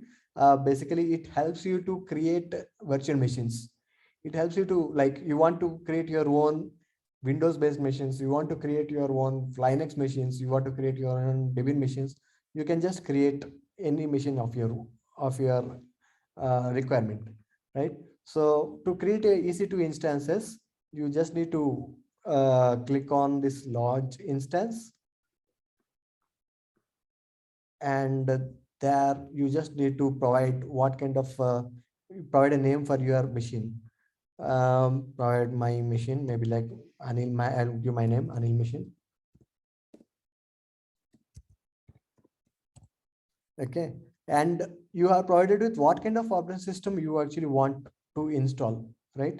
So you can actually search for, you can actually create Ubuntu, Windows, Red Hat, something like that, right? You can create anything. So I would actually basically go for CentOS. CentOS based machines, because CentOS is generally used in practice.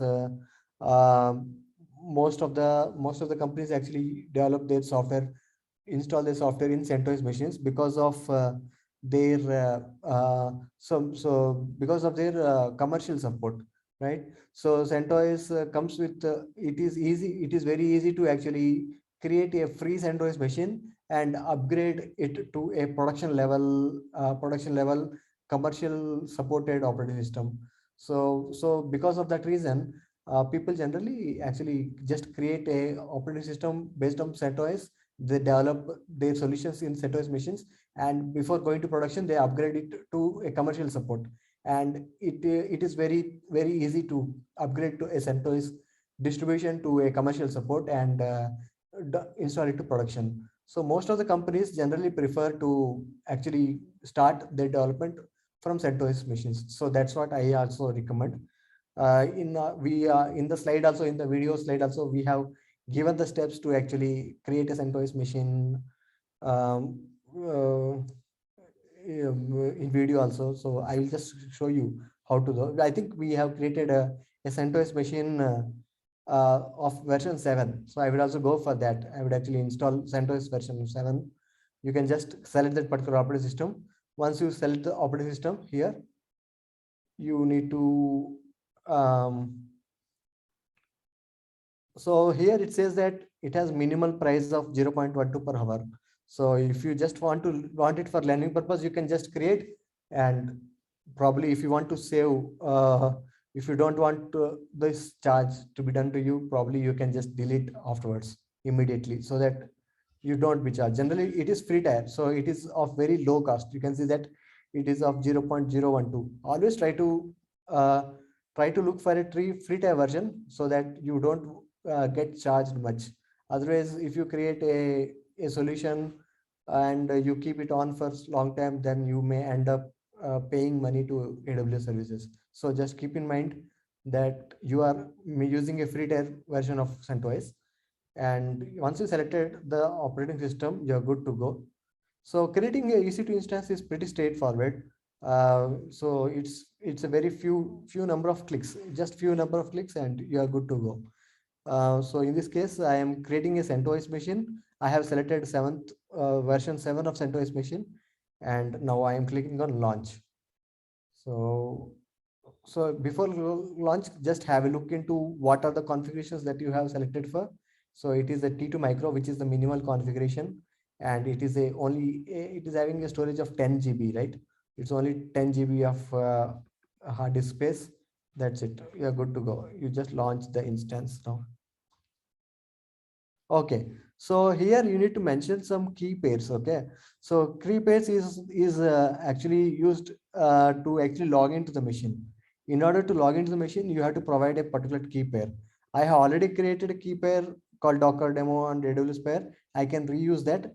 Otherwise, if you want to create a new key pair, just you need to click on this particular key pair button.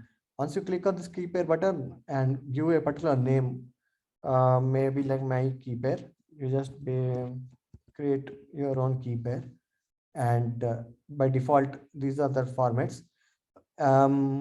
I think, yeah, so .pem is selected by default, but if it is like a Windows machine that you are creating, then it would be like .ppk.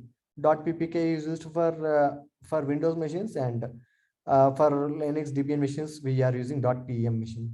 So once you create this PM, this private key pair will be created for you. I have already created a key pair. I have already created two key pairs, AWS pair, Docker demo key pair. I will just reuse them. So I have given the key pair, and now I can actually launch the machine. So launch. So that's it. We are good to go. So creating EC2 instance is so simple. It's so easy. So now I have created a new instance here. Now I can just go and see what are the instances running, right? So I have created a new machine now, Anil machine, which is still, it is not in running state. It will take some time to actually start the machine. It is in pending state. Okay, now you can see that it is already in running state. So now you are in a machine, you are in this particular machine, AWS EC2 instance is already created for you. Now you want to log into the machine. So you remember the PM file, right? So the PM file that you have created, so that PM file you can just use to SSH into the machine. There is something, if you are not aware, like SSH is a protocol to use to connect to a remote machine. In our case, we have a particular machine called Anil machine, which is there running on AWS server, AWS cloud it is running, right? So you need to connect to that particular machine. To connect to that machine, you need to use SSH command. So basically SSH command comes in handy. They are already installed as a part of OpenSSL in Mac machine. So in our Mac machine, in Windows, you might want to install SSH explicitly, but it should not be difficult. Installing SSH should also be very trivial steps. So just install SSH and then you are good to go. So SSH is a command which you can use in terminal. Just type SSH and the machine name. The machine name will be something like the machine username at the machine machine IP address or machine name as a domain name as a format. So this is a specific format. For AWS machine, they already provide you the command to connect. Once you click on this particular command connect, you will come across a particular command that you need to use to connect to the machine. So in this case, right, you can see this particular command SSH -i, the PM file and the machine name. So once you have this particular command, you just need to use this particular command to connect to the AWS machine that you have just created, right? So just copy this command from here. Once you copy this command, you can just run this command here. You can go and paste it and run it.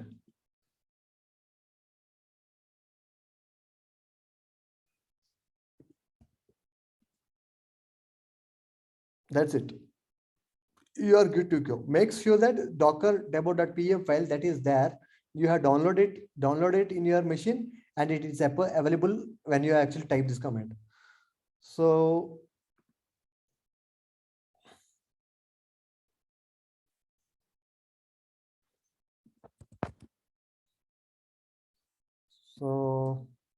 my docker demo.pm file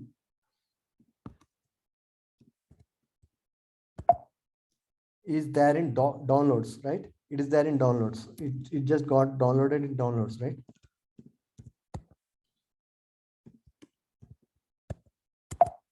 Docker demo.pm it's there in download. So from here actually I can connect. So to connect, I just need to execute the same command. So you are now inside this machine. You can see the shell prompt here. The shell prompt got changed from Anil but we at that Mac machine to this particular command like send to OS IP blah blah. So this says that you are already in AWS machines. So connecting to the AWS machine is so seamless, so simple, right? You just need to type the SSH command. You are inside the machine. So this is now you are inside the machine. Like you can just you can list all the files in. You can just type any commands. You can see that you are in. You get output specific to that particular machine of AWS. Right now you are in home folder CentOS of the AWS machine, right? So to exit, to come out of the AWS machine, you just need to type exit. Once you type exit, you are already out of the machine. Got it?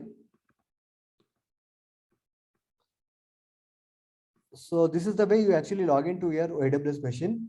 And once you are inside the AWS machine, then we are good to go with experimenting any kind of Docker specific commands online.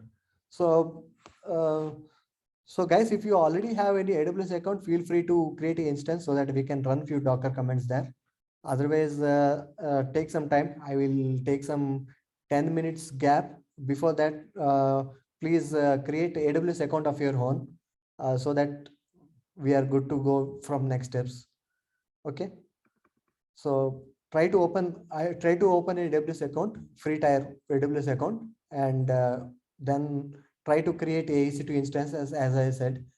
Feel free to ask questions, block me if you are facing any problem in creation of AWS account or creating any EC2 instance. So let's do it in this 10 minutes. So let me take a break for 10 minutes. All of you guys try to create a AWS account meanwhile.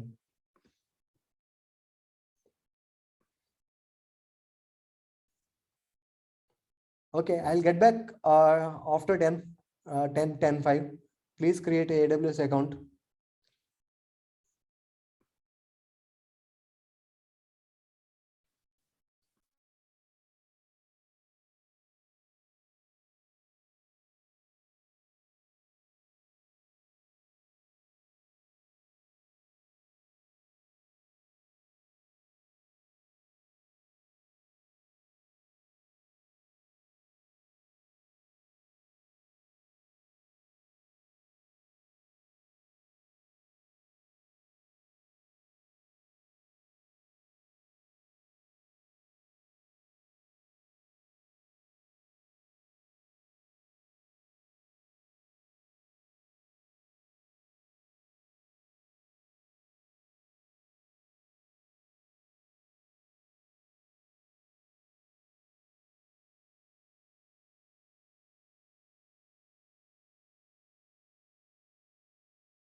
Okay.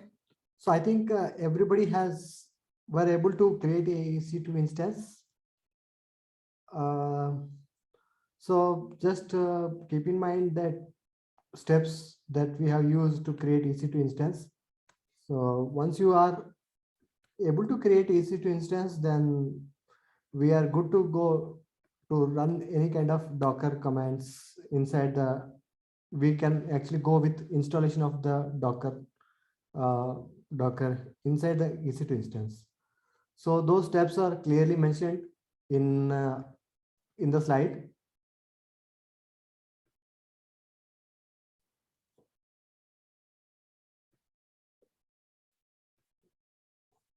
So for example, to install this, I will just go through the steps. I will install it for you now here. So we are in CentOS machine, right? So to log into the CentOS machine of our EC2 instance, it is pretty simple. Like you just need to copy this SSH command. So you all must remember that what the command actually does. The command actually tries to connect to the remote AWS instance. So the AWS instance can be identified by this particular word. So it's like the username @ect.548861 120 compute1 Amazon AWS.com, right? So this particular is this particular word is actually the Amazon EC2 instance name, and this is CentOS is basically the user inside the Amazon instance, and Docker demo.pm is basically the private key that you are using to connect to the remote machine. So this private key you already have downloaded, and you have to securely store in your local machine. So never share this particular private key with anyone. So this is super important. So once this private key is available, uh, if it is available to anyone, then your system is compromised.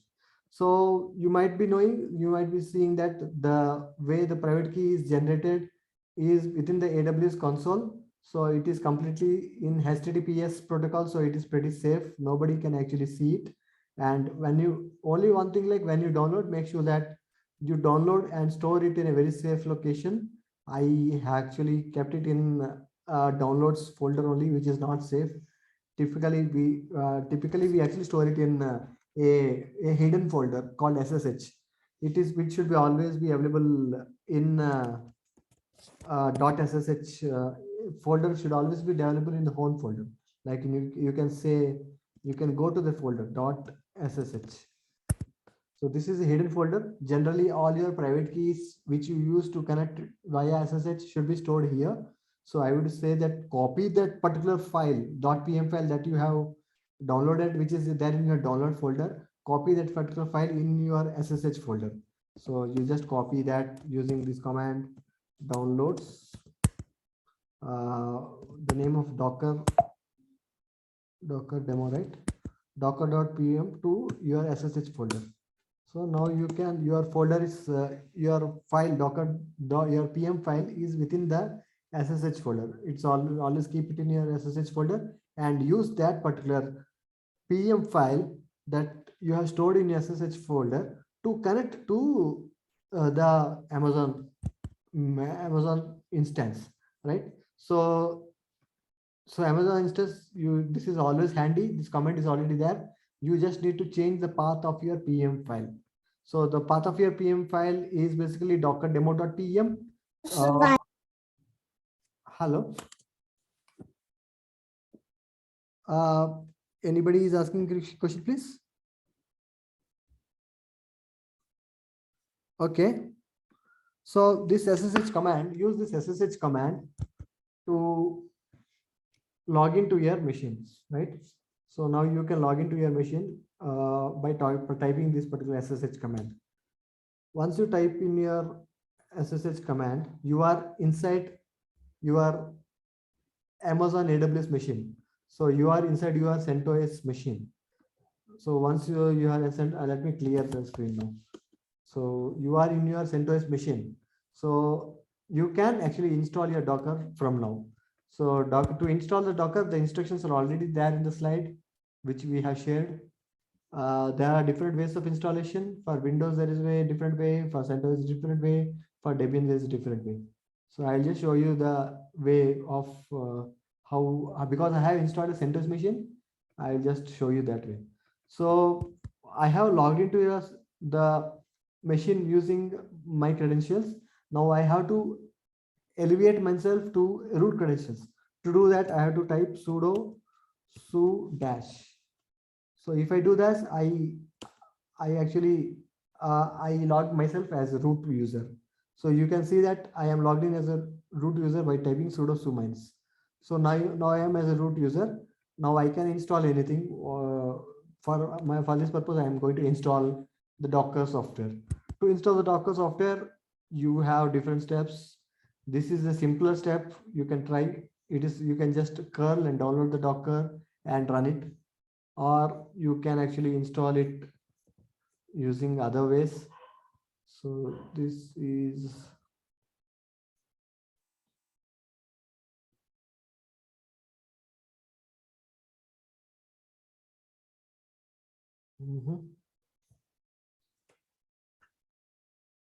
let me go with one way.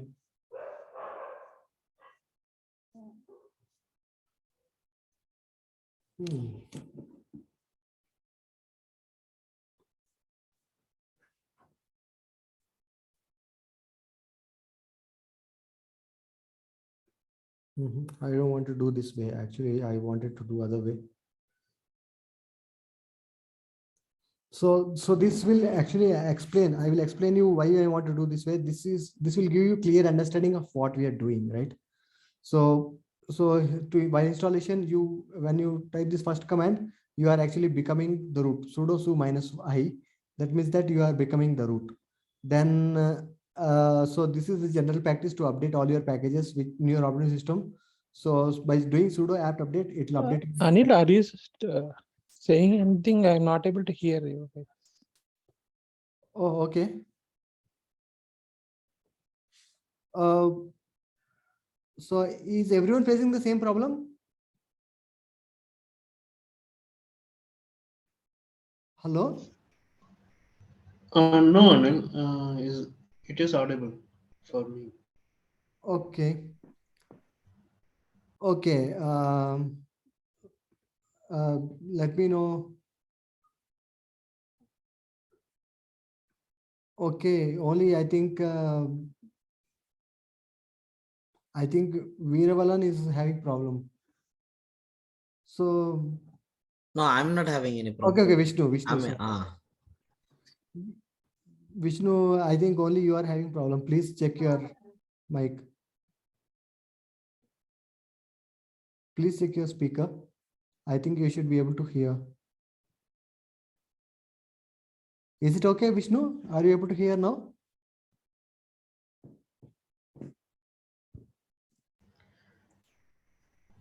I hope he will be rejoining, Anil. Okay.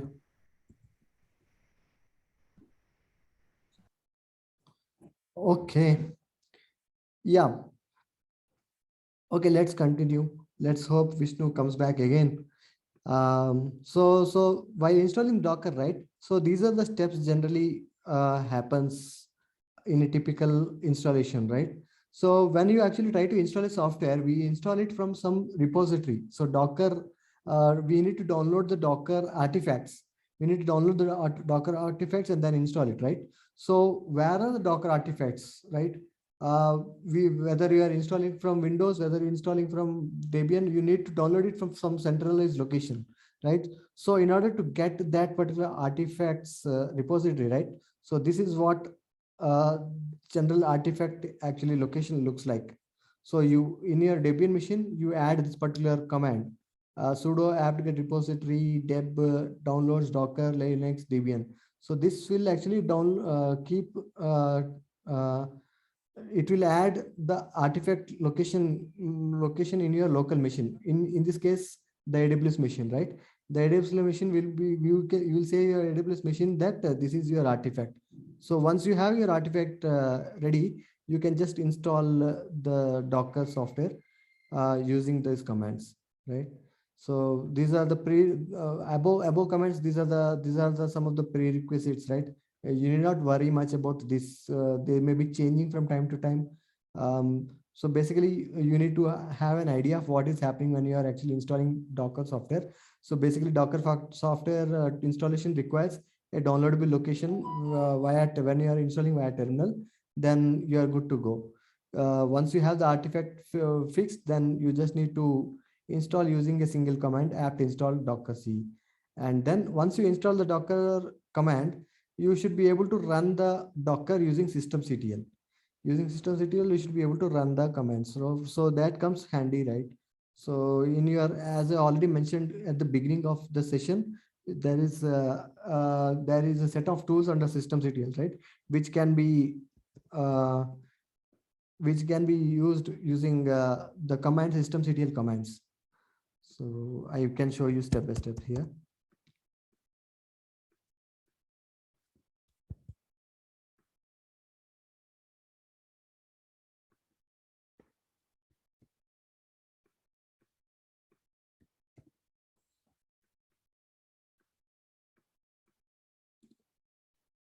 So I think I am getting disconnected from my AWS machine. It will take some time to reconnect again.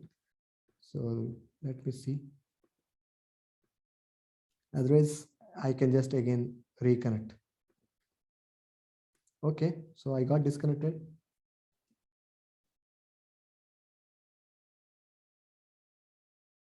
Okay, now I am connected again. Now I log in as root. Now I am logged in as root. Now I can just go on and start installing. So let me do apt update.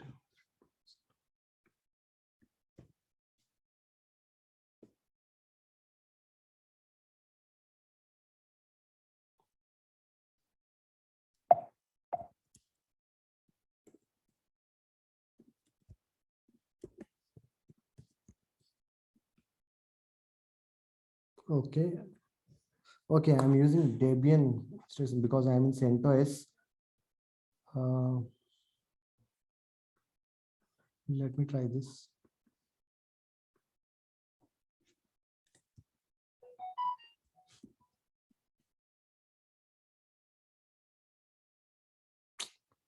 I typed wrong command.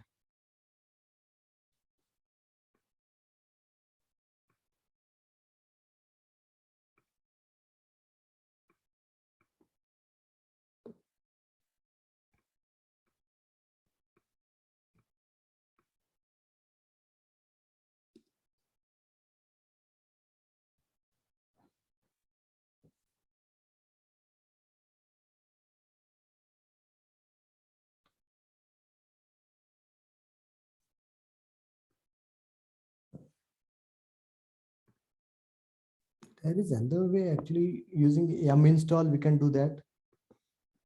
I think I hope that is also in the slide. You can try yum install as well.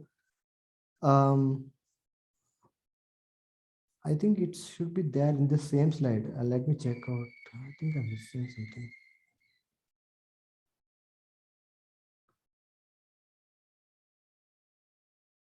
Oh, okay. So here, I think I have the commands to install using yum. So yum is actually another installer. You need to install. You can actually you can download yum package also. It should be there somewhere here.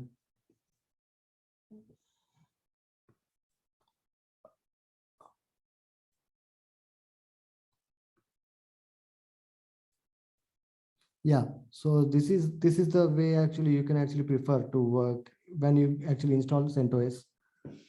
So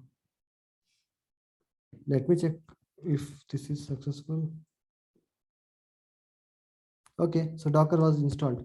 So there are different ways of installing Docker, right?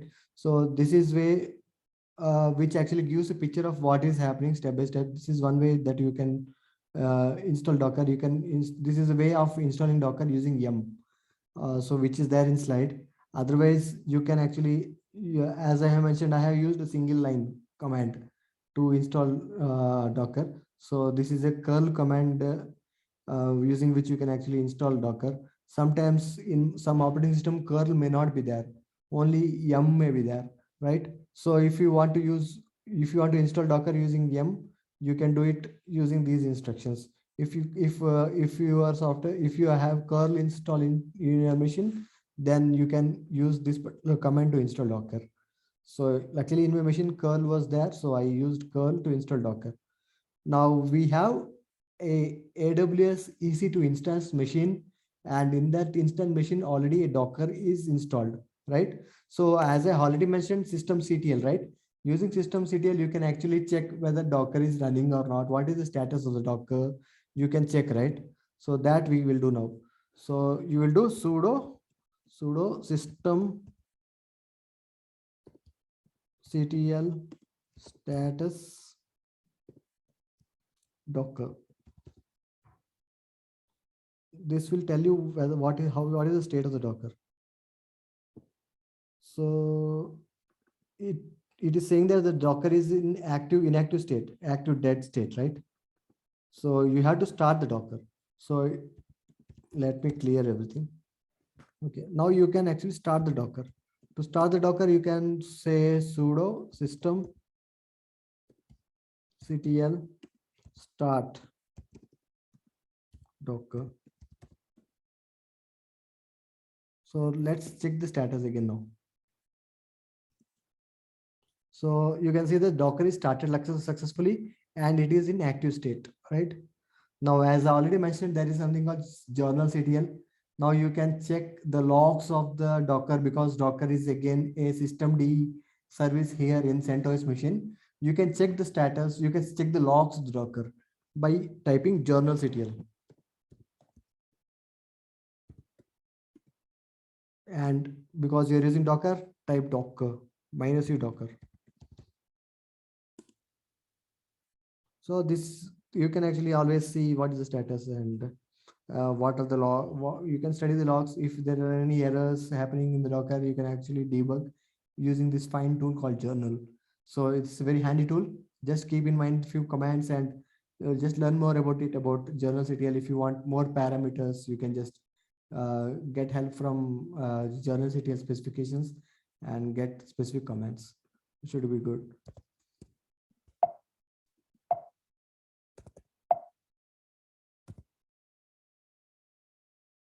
Okay, now you have Docker running.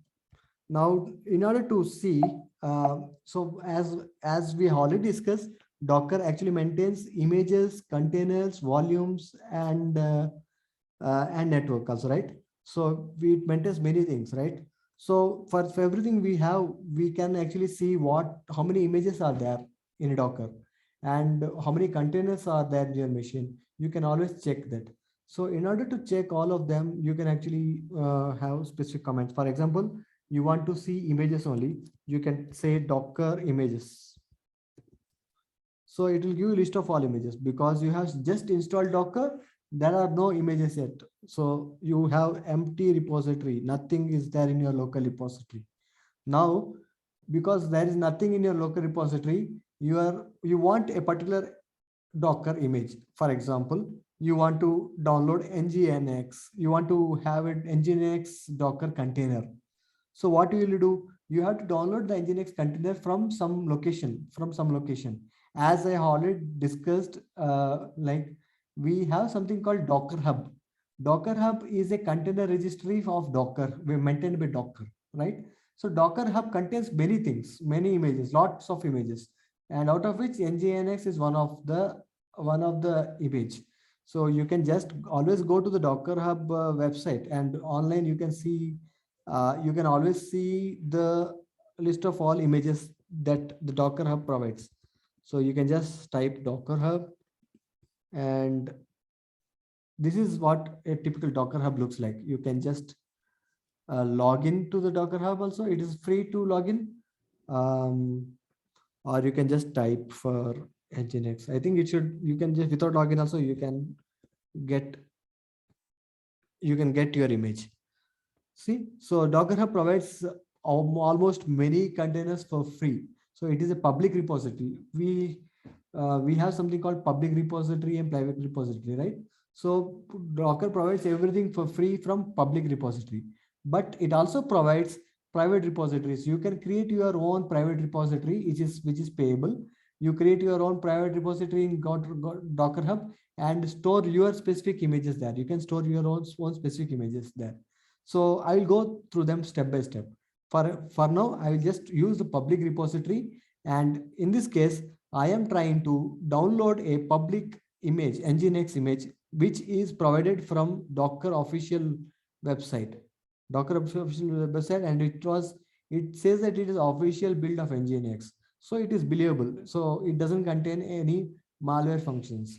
Never download any images from any repository which you don't know. Always go with official website. Always download official images only. So it will make your machine secured. So in this case, I want to download a Docker Nginx container into my local machine, not local machine, into my AWS container in AWS EC2 instance. So to that, what I need to do, I need to do docker pull nginx. This is a command. So just copy this command and run it. What it will do, it will download the nginx. Now, while downloading, you can keenly observe that it will download in layer by layer approach. So there comes the concept of layer that you also you might be interested in. So for now, I'll just go step by step. Just let's focus on Docker, how to download, pull the Docker, we call it Docker pull, how to pull the Docker images from the Docker Hub to our AWS instance. So to do that, we just need to do docker pull nginx. So you see that there are layers coming up, right? So now the second layer is coming, fourth, third, fourth. So it happened like there are like 6 layers came up, right? It actually pulled all the layers step by step. So the Docker Nginx image completely has 6 layers in this. So it pulled all the layers one by one, and then it said it completed, right? So now you have your Nginx image in your local AWS machine. Now you have pulled it, but it is not yet started yet. You just pulled it. You need to run your Nginx machine. So in order to run that, you need to type docker run. The command is to docker run nginx. So by this, what it will do is it will try to run your machine, run your local nginx image, and it will create a container from your local image, which was downloaded, which was pulled from the Docker Hub repository. So this way it has actually run in your machine. But you can observe that your terminal is now hanged. You can't type anything anymore, right? You can't type any command here. So basically what happened is like your nginx machine is actually running in under your terminal process only. So it has captured your terminal prompt also. So you cannot so there is something called docker detach mode. So using docker detach mode, it will run all the Docker containers in a background. Instead of getting hanged in the terminal, it will run in the Docker in a background mode. So to do that, you have to provide -d option. So before running docker run, and you have to say docker run -d, and it should run. Before that, let's see whether the nginx container is still running or not. To see all the active containers which are running, the command that you need to type is docker ps. So docker ps is empty, right? Docker ps, that means there is no active container running. That's what it is saying. So before, if you remember, before we had typed the command docker images, right? So Docker images will give you list of all images that are there in your local machine. Now you know that you have pulled one particular image, right? Nginx image was pulled from the repository to your local machine, right? So Docker images, do you see here? Docker images will give you one result at least. See, you can see that you have already a image called Nginx already there in your machine. So before you can see that Docker images, it was empty, there was no repository. But now you can see that you have an image, Nginx image already installed, already downloaded from your repository, and it is there in your local machine. So you can see that by the command Docker images. Now you you have a Docker images, but you don't have a container yet. You ran the container, but you stopped it. So to see the list of all containers which are running, you have to type the command Docker PS. So Docker PS will give you all the running containers. If you want to see list of all containers, whether it is active or not, you have to type Docker PS -a. So Docker PS -a will give you list of all running containers in your machine. So you just saw that Docker PS -a, there is already one particular container running in the background. So this is what the container is running, right? Docker entry point and so on. So this is the image. The image name is Nginx, right? Image name is Nginx, which is already running, but it is not in active state. So that is, in order to start this particular container again, you need to type Docker start. So you can see the status here. You can see the status of the running container. It is in exited mode, right? So in order to start it again, you need to say Docker start and the container ID. The container ID, you can get it from the first column of the row. So this is the Docker container ID. You just need to type Docker start and the container ID, right? So once you say Docker start container ID, it will automatically start the particular container again. Now verify it by typing Docker PS. So before you type Docker PS, you saw nothing. There was nothing, right? Here you could see that there was nothing. But again, you started the Docker PS. Now Docker using Docker start, you have already started the container again. By giving the container ID, you are running the container again back. So Docker PS resulted in particular one container. So this is the running container right now. So this container is already running, and you can see that it is running under port number 80. Under port number 80, generally by default, Nginx runs under port number 80. So it runs under port number 80. Now, in order to stop it, if you want to stop it again, you can have the command Docker stop. So Docker stop. So Docker stop, you have to give the container ID name.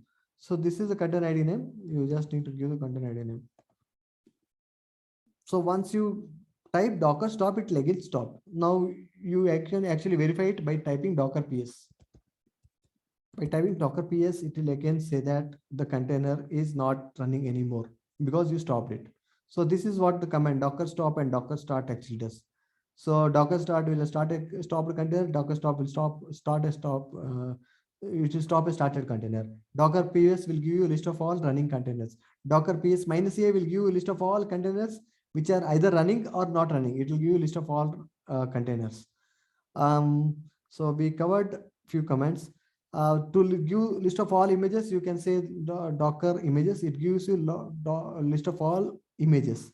Now, if you want to delete a particular container, right? So you see that this particular container is there, whose ID is 7B63 something like that, right? So you want to delete this container. So to delete a container, there is a command Docker rm. So Docker rm will actually delete a container. You have to give the container ID as input to delete the container. So Docker rm container ID will actually delete the container. Now by this command, it deleted the container.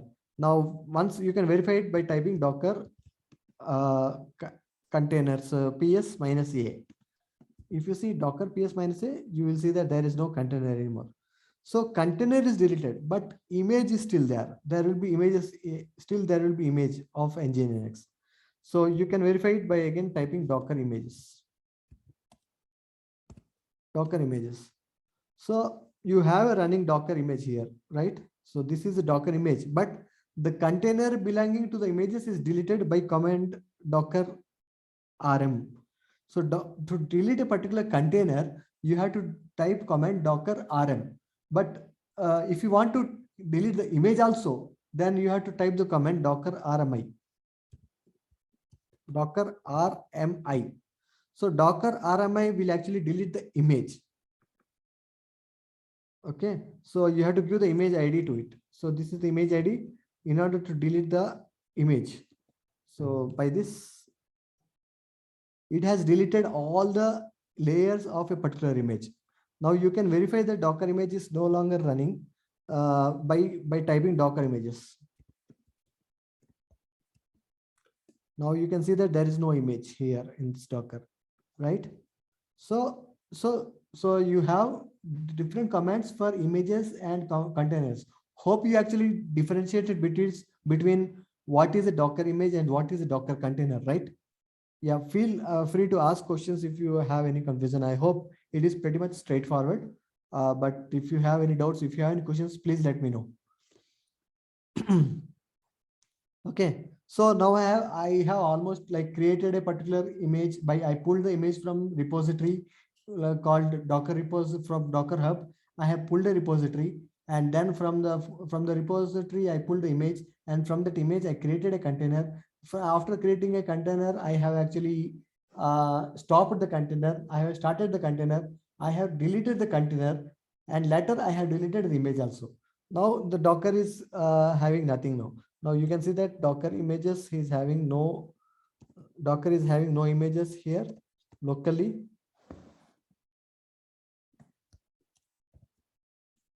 Right.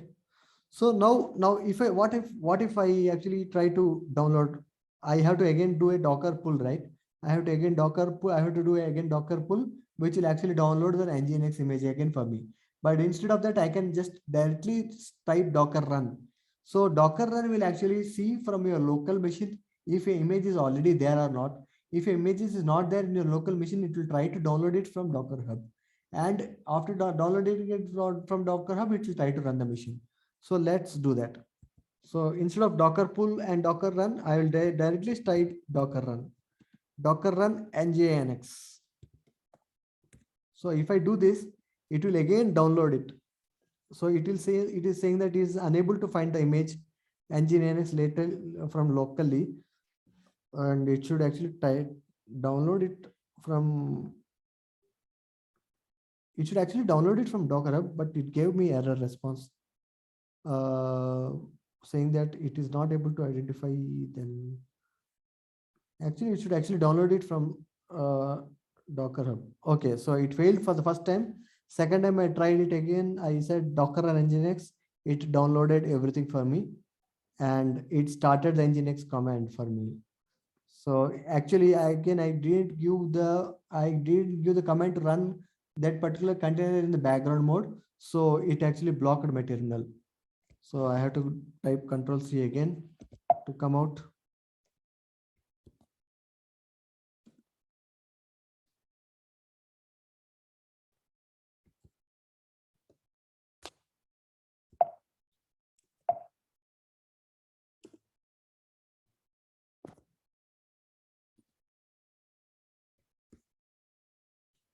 I forgot. I think it is Control-Z only.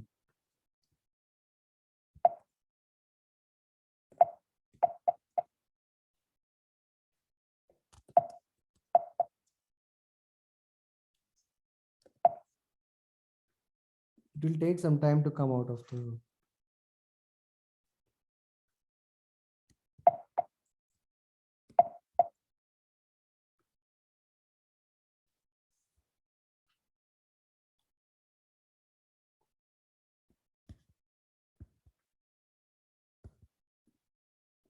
Okay, it came out finally. Okay, so now you can verify that nginx is again download back by typing Docker images. You can verify that the image is again downloaded from Docker Hub. So image is already running again, right? So let's see, like if we have Docker run command -d, we can run the docker run command using -d or not. So let me delete it again. To delete the images containers, I have to find the container ID. So I have a container ID here. So all I need to do is delete that particular container ID. Docker remove rm, docker rm, and that container ID will remove. And now I will actually remove the image also. Docker rmi. Oh, to get that docker, I have to get the image also. Okay, I have image ID. So this is the image ID. So I have to type docker rmi. So it deleted all the images now for me. Now the docker is free. Now I will run the docker run again, but this time I'll run in detached mode. So docker run detached mode. To run docker run in detached mode, -d should be given. Docker run -d nginx. So now it is downloading. I hope it will run in detached mode now. See, now I got the terminal prompt again. So before I didn't type -d. So because of that, it took the terminal and it ran the nginx in foreground as a foreground process. Now because I typed in -d, I typed the run command with -d. It ran the docker container in background as a background process and provided me back control over the shell prompt. Now I can actually verify whether the container is running or not by doing docker ps. So docker ps gives me active container list. So I already have nginx list. Now what if I want to get into the container? How should I get into the container? How should I container is also running as a separate as a separate container, right? It is in an isolated environment, right? I should get inside the container, right? So for that we have command docker exec. So I remember the command docker exec -it and the image container name. You have to give the container name and followed by bin bash. Bin bash is the prompt that you are saying that I want to use bin bash prompt when I log in inside that particular container. So this is the way you have to type. So using this docker exec -it and the container ID, you can get inside the container. Now I am inside the container. So you can see that, right? root_ef something like that is coming, right? So you are inside the container. You are inside the nginx container. So here you can, where whatever commands you type, which are specific to the Docker Docker container environment. You are inside the Docker container environment. Now you can see that the ls gives you a completely different folder structure, which are running inside the container. So imagine like you have got inside the container from your local machine, which is like AWS machine. So it is like it is more like from your local Mac machine. I was in my local machine. From my Mac machine, I did a SSH. I went inside the AWS local machine. Now I was in the AWS local machine where I started a container, and from the AWS local machine, I went inside the container. Now I am inside the container. So inside the container, I have to come out of the container again. I can just type exit.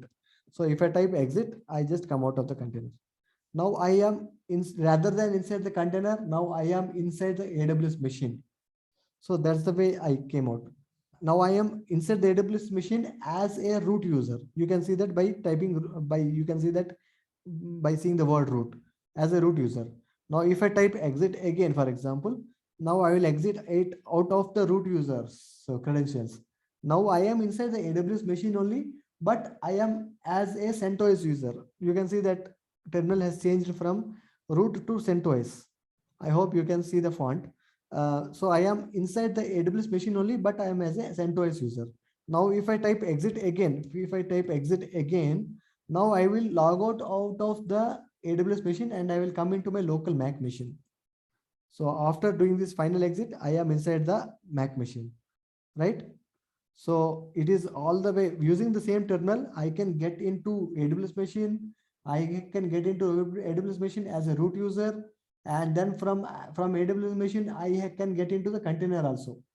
So in order to get into the container, you remember the command, you have to type docker execute docker exec minus it. So by typing the command docker exec minus it, you get inside the particular Docker container, and you can do whatever you want inside that particular container. So again, I can again follow the steps again so that it is clear for you. So you are in your Mac machine, right? So let me clear it. In your Mac machine, you are in your Mac local machine. From here, you want to get into AWS machine. To get into your AWS machine, you just type the SSH command with the provide PM file. So this is the PM file, Docker demo PM I have created. I get into the AWS machine, right? Okay, now I get into the AWS machine. So now I am inside the AWS machine. But to get in the Docker container, again, I have to get inside the container. To get into the container, I have to get the container ID. So I hope Docker works with CentOS credentials. So let me try this. Okay, it says permission demand, right? So you can either do Docker sudo Docker images.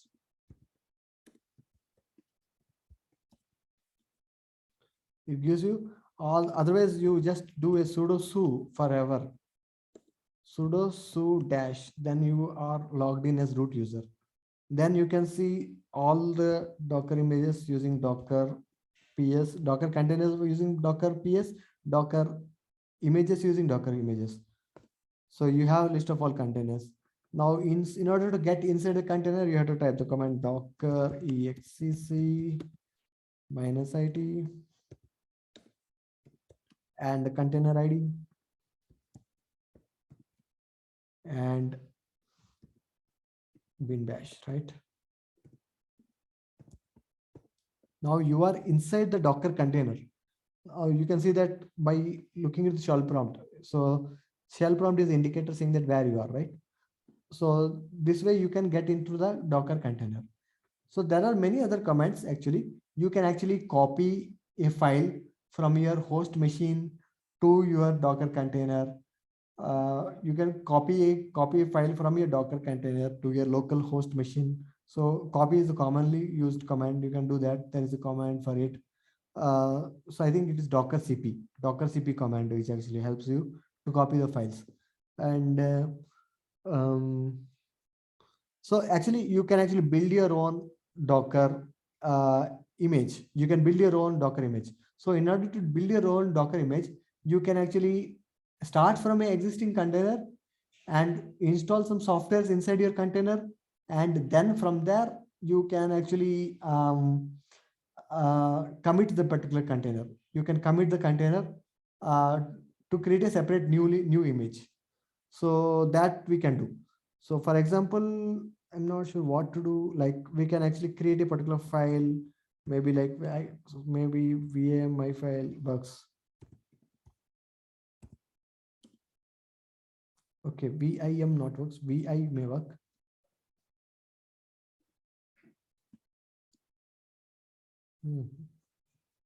VI also not works. Okay.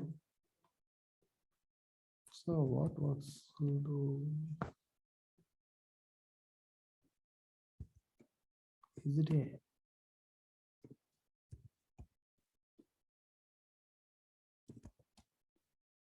okay?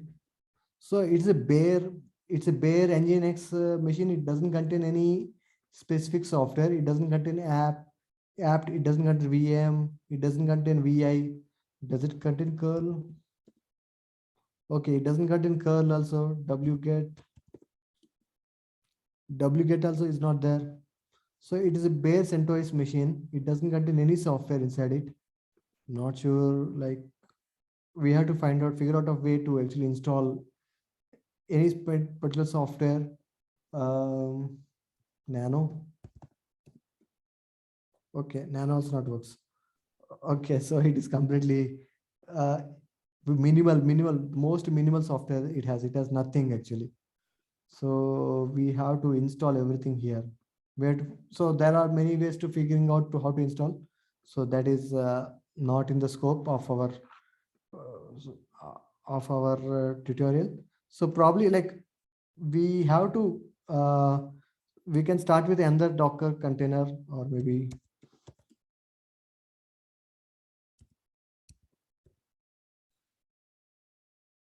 okay, let's maybe. Mhm. So basically, I wanted to show like how the Docker commit works. Docker commit should be possible. Uh, so let's say like we want to create a separate Docker file. So there is something like so there are many other things that we can actually discuss about Docker. So I will give a heads up of what else we can do, because we have only 10 minutes more of time left more. Like we can build our own Docker. We can build our own Docker container from scratch. From scratch, we can build our own container. To build a Docker container, we have some command called docker build. Okay, so this command actually docker build will actually build a container for us, build an image. It will build an image from us from a predefined file called docker file. So so so we need to create a docker file. So in our machine we can actually create a docker file which looks something. The file name typically is something like this, docker file. So we can create our own docker file. So we have a set of instructions that we can give in our docker file, and the instructions are I think we have that. Um, so we create our own docker file, and whatever instructions that we give in our docker file, using those instructions, the docker will take all those instructions and run them and create a separate image for us.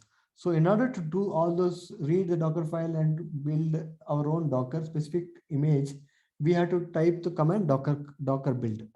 So we have to be in the same folder where the docker file is, and type the command docker build. So once you say docker build, it will take the instructions from docker file and build it for you. So let's take for a simple example. I think it should work. Let's say a simple docker file example, which you can also get.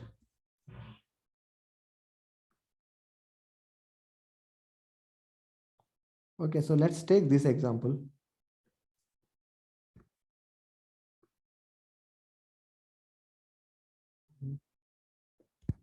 So what we do is like we want to build it, right? So for that we want to build a docker file. So I hope it works. So just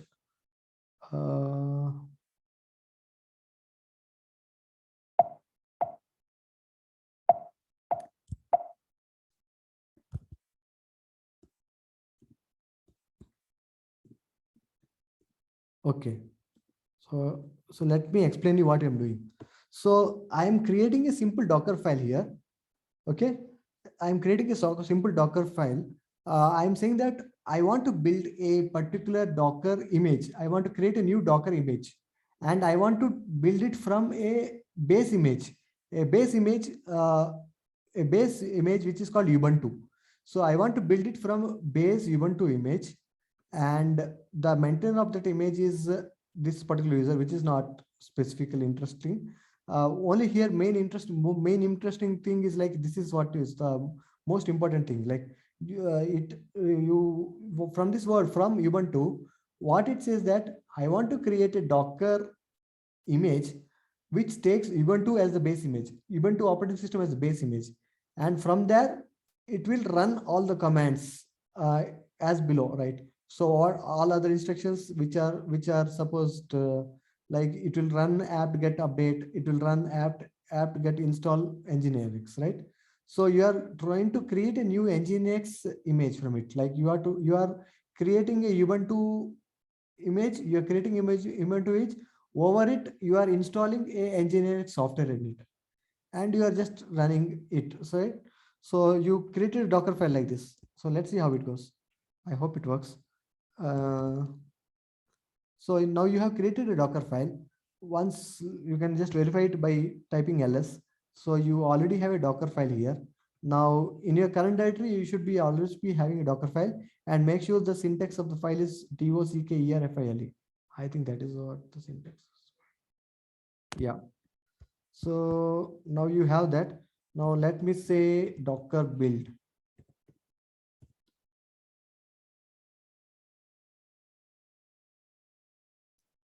Okay, so I said Docker build. So I got a message, build an image from a Docker file.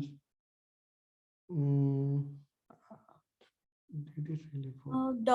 In the Docker file name, D should be in smaller case or No, D should be in capital letters only. okay. Yeah, Docker it should be always be in capital letters. I remember this is the file name. So this should actually work, right?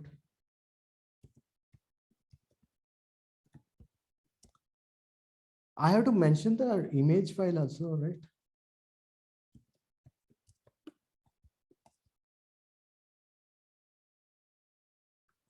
Okay. Let me delete it. Docker, to delete a image, I have to say Docker RMI. Docker RMI and the image ID. So I deleted image. To delete image, I have to type Docker RMI Anil to delete. Image is being okay. So this is an example, right? Already a particular container is already running, right? For this base image is being used by one container. You can just verify it by using Docker ps-a. So some container is already running. If a container is already running based upon a particular image, you can't delete it. So you have to delete the container. Sorry, just to see the running container, Docker ps is the command or Docker ps-a is the command? To run running container can be stopped container or started container. Docker ps will give you all the running active containers which are in start mode. But Docker ps-a will give you list of all containers which are in start mode or in stop mode or in exited mode, right? So this this is actually is already up, right? So you can type Docker ps also. So Docker ps gives you only available containers which are in running mode. So both output will work. Docker ps-a will also give you the same thing. Docker ps will also give you the same thing in this case. Okay. Okay. So let me try this. So I will stop it. Okay. I will stop the container. So let's see that now what the Docker ps, how does the Docker ps work? Now Docker ps will give you nothing because there is no active container, but Docker ps-a will give you the inactive container. So let's verify if you can delete an image even if there is no active container. Okay. So now we'll try to delete the image using Docker RMI, this command. Still, I am not able to delete, right? Even though I stopped the container by using Docker stop, but still I am not able to delete the image because even though it is stopped, it is still, there is a container running, whether it is stopped state or start state. If there is a container running based on the image, you can't delete the image. So for that, you have to explicitly remove the container also. To remove the container, you have to say Docker RM. So there are two commands, Docker RMI, Docker RM. Docker RM will actually delete the container. Docker RMI will actually delete the image. Okay. Can Docker RM remove the images too? Like it's written above. No. Docker RM will actually remove the container only. No, actually, when you check the help command here, Docker image in the commands here, you see commands are there, right? Third one from the bottom.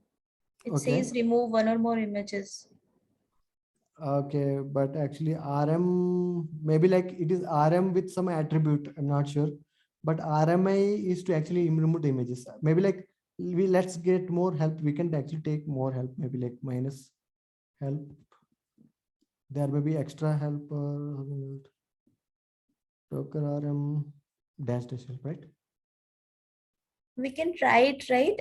Removing image using Docker RM, just not using I.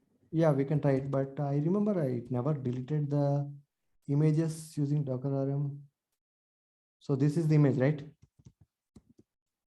Right, but still the container is in stop state. So first need to remove the container. Yes, yes. So let's remove the container then. So this is container, right? So Docker RM container ID will delete the container. We deleted the container. Now I will use the same command Docker RM. Instead of RMI, I use Docker RM. Mhm. Docker RM and image ID. This is the image ID, right? Let me try that.